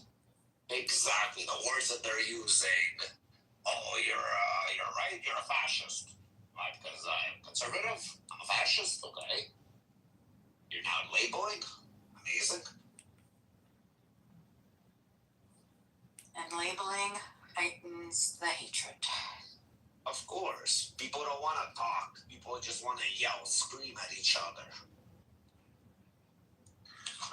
You're in Canada, right? So in Canada, there is an Alberta independence movement going on. They want to actually join US. So the likelihood that America is going to gain a province is more than actually America losing a province. But Canada, well, again, if they're gaining a province like Ontario, or they're gaining a province like Vancouver, BC, British Columbia, it's like gaining another fucking California state. Yes, then you have Calgary that is more, would be a red state, would be more Republican. You have like Winnipeg, like those, the prairies, that would be probably more Republican. But all major cities with the most population, they're all Democrats and hardcore Democrats. Yeah, but then Alberta is, not different. It's not, liberal, correct? Correct. It is it's a Republican state, a conservative, you would say, in Canada. Correct? Correct. And Alberta. They're the one who wants to join the US. They're the ones that want the referendum, correct. Yeah. So, is that likelihood? Is that, if a referendum happens, what is the chances that people voting for majority for joining US? I don't know if Canada will allow it. I heard there's ways Canada can kind of stop it. That's what I heard. Obviously it will stop, right? Because it doesn't want to lose a province. But well, it's not a province. It's in the middle of the fucking country. If I need to go to BC, I have to go through Alberta. How the fuck am I going to BC now, Canada? Through Canada. You just divided the country in half. You just, basically now I have to enter America to get to the other part of Canada. Right. I mean, you can still go around it, but then that would be much more difficult. But your point is right. Well, logistically, it's going to be difficult. Then logistically, how are we going to transport goods now from Vancouver? Are we going to get like some sort of a deal? Like if we're just cross the border and get through the U.S. back into the same country, are we going to pay duties on it? Do we pay tolls to America? Now is duties going to be more? Now, is the product that's going to be coming from the east to the west more expensive, or vice versa from the west to the east? Are we going to be paying taxes for any services that we have to go through America? It's going to be, or to drive around it, now you're paying fuel charges. There are going to be more. There's so many variables to it. Right. I mean, all those things are there. But my point was, if a referendum is held today, what are the chances that majority of them actually, do they vote it, or is it more like it's just noise? No, they would get it. Most likely they're going to get it. Most people don't even pay attention. That's the problem also. Thanks for that generalization. The only people that go out to vote for it will be the hardcore right. They're just tired of Canada. Graham Plattner looks like he's out. Or people that are just, He raped her. we don't want to be American, we're going to vote against you. But it's not going to be that. It's not going to be like your elections that you would have for the government. I don't think it's going to be like one of those that. I don't think. But Alberta is a very conservative province. These are blue collar jobs that most of them hold. They're very conservative. And they want to leave Canada because of economic reasons, or social, political. Correct, economic and social. It's both. It goes hand in hand. Yeah. Different. It's different. But in this case, it's both. It is both. They don't like the Liberal government, what they stand for. They don't like whatever Canada's turning into. Economically, we're doing shit under the Liberal government. But Carney, for me, it looks like he's much better than Trudeau, right? 10x much better. What's better? How can you say he's better compared to Trudeau? Is it compared to Trudeau? No, it's the same shit. Yeah, we're looking for somebody who can stabilize the economy, to let people there grow and feel that they are growing in their pocket. Let me ask you a different question, Machi. Do you think Obama and Joe Biden were two different people? Or the fact is that one just didn't make announcement, the one didn't speak like the other, but the policies were the same. Nothing really changed with the policies. It was the same policies that Obama was running, Joe Biden was running. Yes, two different people. One spoke more better than the other. One didn't speak at all. But the policies were the same. Oh, so nothing changed under Kanye as well then, from policy perspective? Well, again, why would you change the policies that the Liberals already put in front, that the Liberals voted for? Why would you change them? A conservative would come in and change Liberal policies. And we haven't had a conservative government in the past 10 years, almost a decade, which the country hasn't been doing for the past 10 years. We're just going down. We're spending more. We're not feeling it as the average Canadian. Again, a lot of Canadians feel betrayed with the immigration policy that we have here. People that were contributing all their life towards taxes, towards the growth of their cities or whatever, that they were contributing towards Canada in general by paying taxes, working here. Now, when they're in the retirement stages, a person that's either a veteran or a retiree will get paid less than an immigrant that never contributed to this country, that comes here with 2, 3 kids, 4 kids, and they don't want to assimilate. How's that fair? You think Canadians are not going to be mad at that? But then for some reason, they still keep voting Liberals though, right? That nobody understands what the fuck this is happening. And I talk to people, okay, so this time I find that people are more truthful about that. Yes, I'm noticing some people did vote at Mark Carney because they were afraid of Pierre Poilievre. But when I asked when Trudeau ran last time, especially in a very liberal city, in a liberal province, where every single person was making fun of how Trudeau won again, and you couldn't find one person that voted for him that would admit that they voted for him, unless they were closeted voters. But everybody was laughing how he won again. Yeah, the first time, second time, yeah, the third time, nobody knows how the fuck he won. And even the Mark Carney, he was never elected. They put him in. Similar what they did with Kamala Harris. With you guys. But Carney's popularity is still much higher. That's what I read. Again, Mark Carney, as I said, some people are admitting that they voted for him. I'll give it to Mark Carney. But like Trudeau, you keep saying how they get voted in again. I don't know how Trudeau won his third election. I seriously don't know. Second, sure. First, yes, 100%. He promised marijuana. A lot of people came out. They voted for it. People admitted it. People admitted it even on the second one that they still believe he's a good prime minister. On the third, nobody really would speak about him. He was just a running joke between everybody who would like bring his name up. Everybody's like, how the fuck he won? I'm like, you voted for him. I didn't fucking vote for him. Every person I would like say, you voted for him. You didn't vote. Unless they were closeted voters. I don't know. Everything's possible. What's up, Maxette? So, let's say hello. But yeah, it's pretty fucking wild. Hello, Maxette.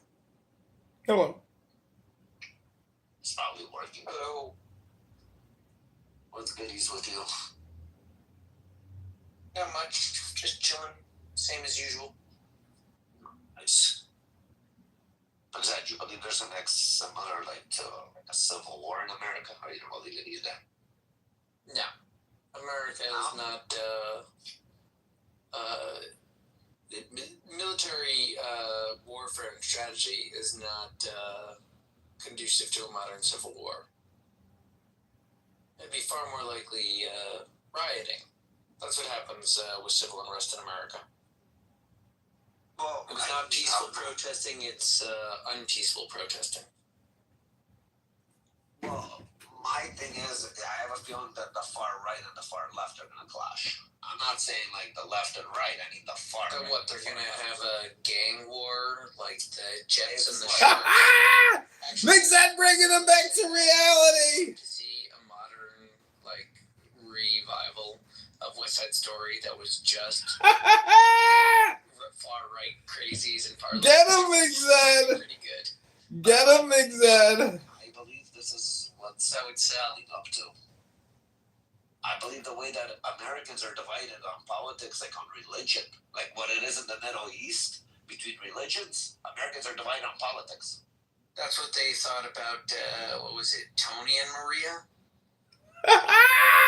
What's that? The names of West Side Story. I mean, they're stand-ins for Romeo and Juliet. Got it. Do you know that the Jews have, it's not like a perfect correlation, but the Jews kind of also have a Romeo and Juliet story? No, I didn't know that. It's the story of Shimshon. Oh, okay, I never... Story. Yeah, okay, so if you think about it, the foundational elements of the tragedy of Romeo and Juliet is two feuding families where two members of both families fall in love, and that results in chaos. It incites the battle between the families until everyone ends up dead, because it's a tragedy. There's a little bit of like, oh, she tries to trick them that she's dead. He thinks she's dead, so he dies, and then she dies anyway. They all end up dead. It's a tragedy, right?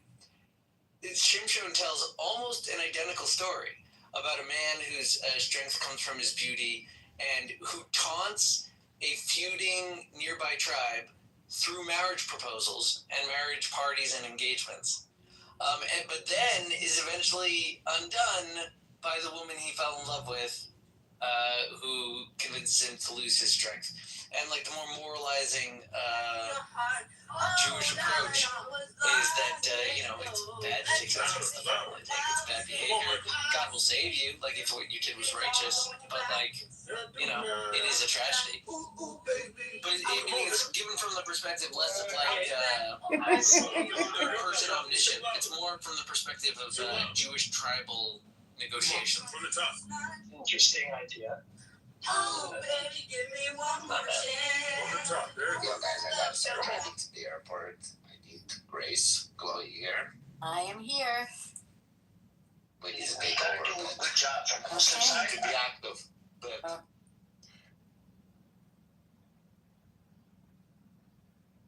Were you continuing, Caleb, or you finished? No. Okay.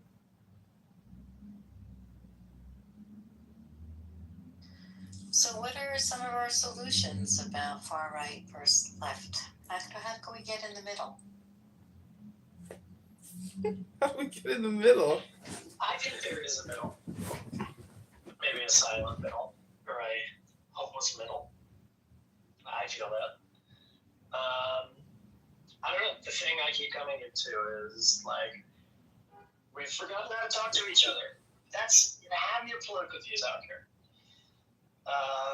We don't talk to each other. I'm in full agreement.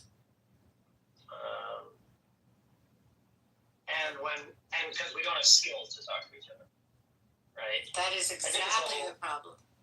Yeah, I did this whole thing. You should do it next time it comes out. Maybe you've already done it. And Pardes has this. Pardes is great on it. Exactly. Yeah, they're really good. How to get to with understanding each other. Yeah, so I just did like an 8-session thing with them, which was really, really good. Lots of strategies in there for all kinds of settings, right? Not just political discussions, marriage counseling, parenting, all kinds of stuff.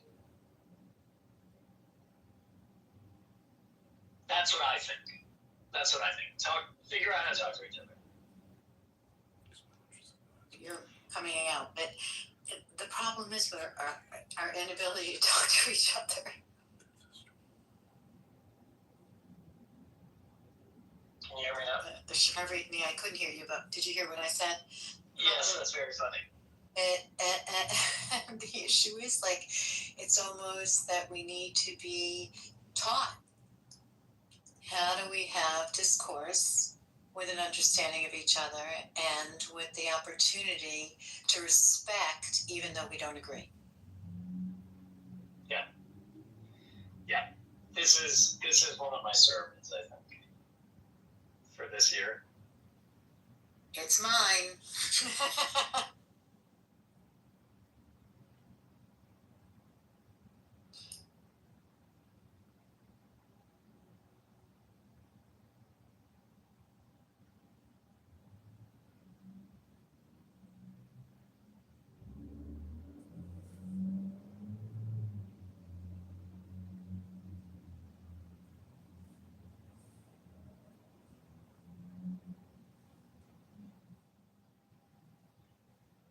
Standing and new lives and ears.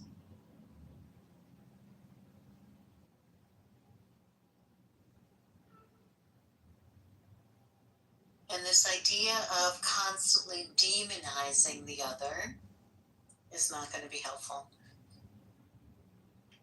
No, that's true. And that has been long-standing, and it needs to be addressed from many different levels. If we demonize, there's nowhere else to go. Yeah, I mean, it's just not an argument, right? It's not a conversation. But it's played out in arguments. That's the problem. Yeah, that's right. And so I keep saying to everyone, I am happy to listen to perspectives as long as those perspectives are not rooted so deep that you can't understand a different perspective. That's a good way to say that. And if we don't do that, we are going to have a civil war. Because we're standing on places that have We are going to have a civil war. Did she not hear what the fuck McZed just said? Some people are fucking retarded. Yeah, Civil War, it's interesting. I think somebody said it before, maybe it was Yakov, that like maybe there'll be some kind of like reorganizing of states or Get deported by Donald Trump.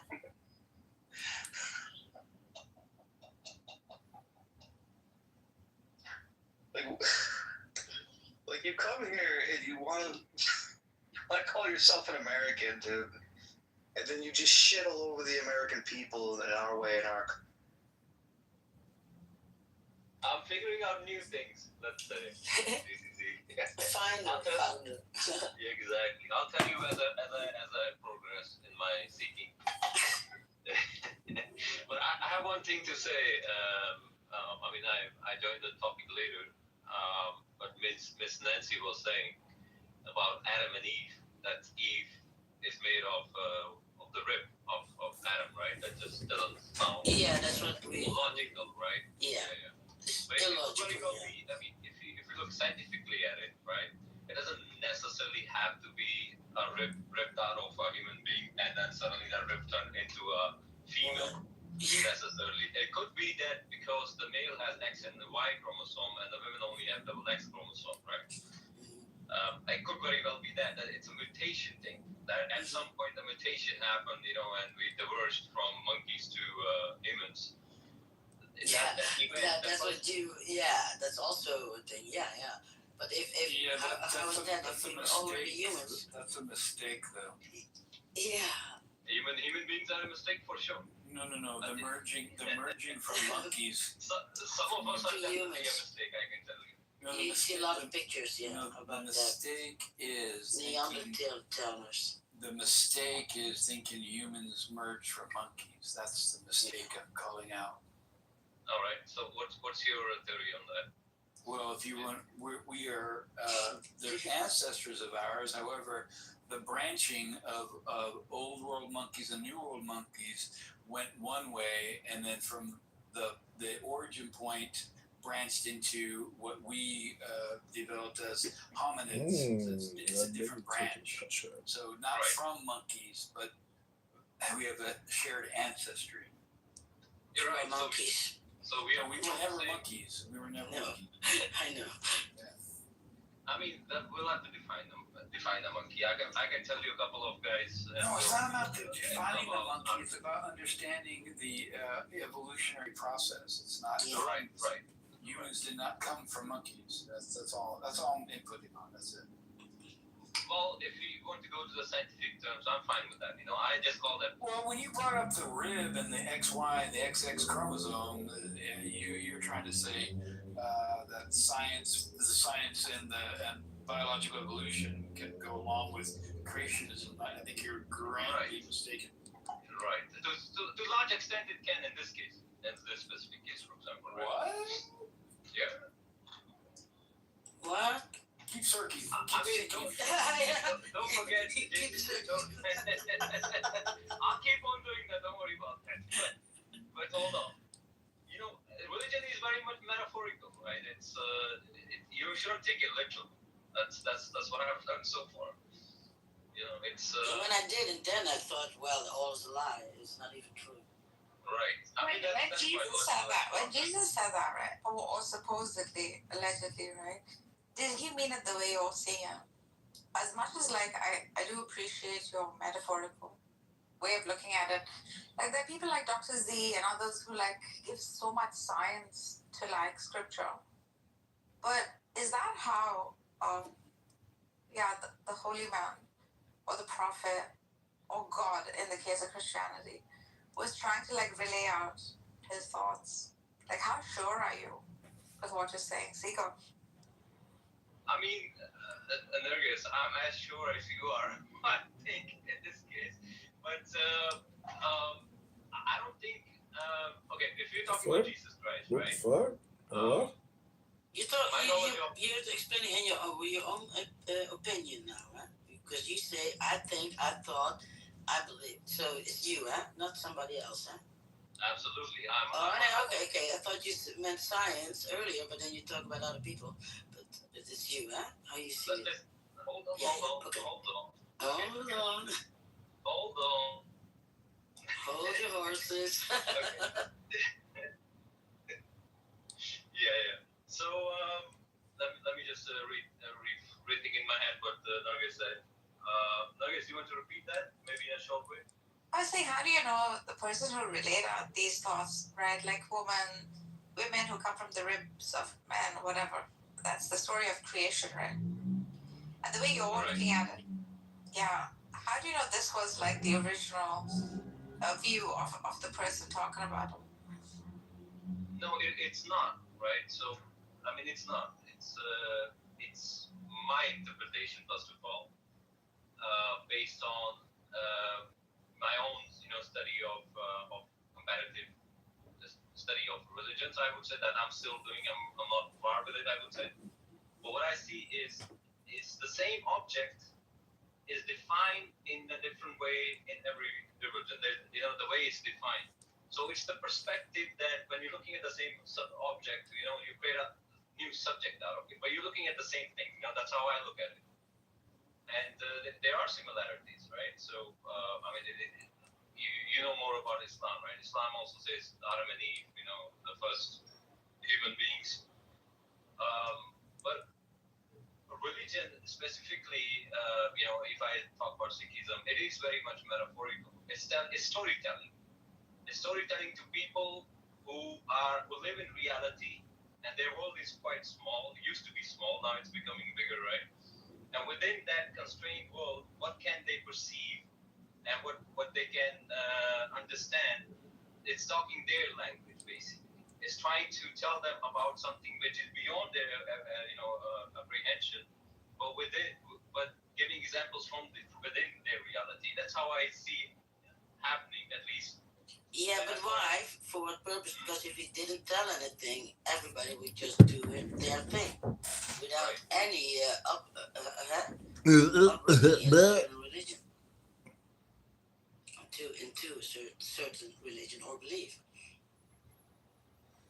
Right. So if those storytelling stories were not there, then we would not have crazy stories in all those Bibles, talking about the same thing but explaining it in a different way. Just how you see it, or will spring up. That's what you say, and I think that too. But all about the same thing. Why so many different stories? Because people are storytellers, like you said. So they make things up. They make it beautiful that people understand, but they tell 10 different stories. And now we're confused. Now we don't believe in anything. That's a very pessimistic view. I like to be optimistic.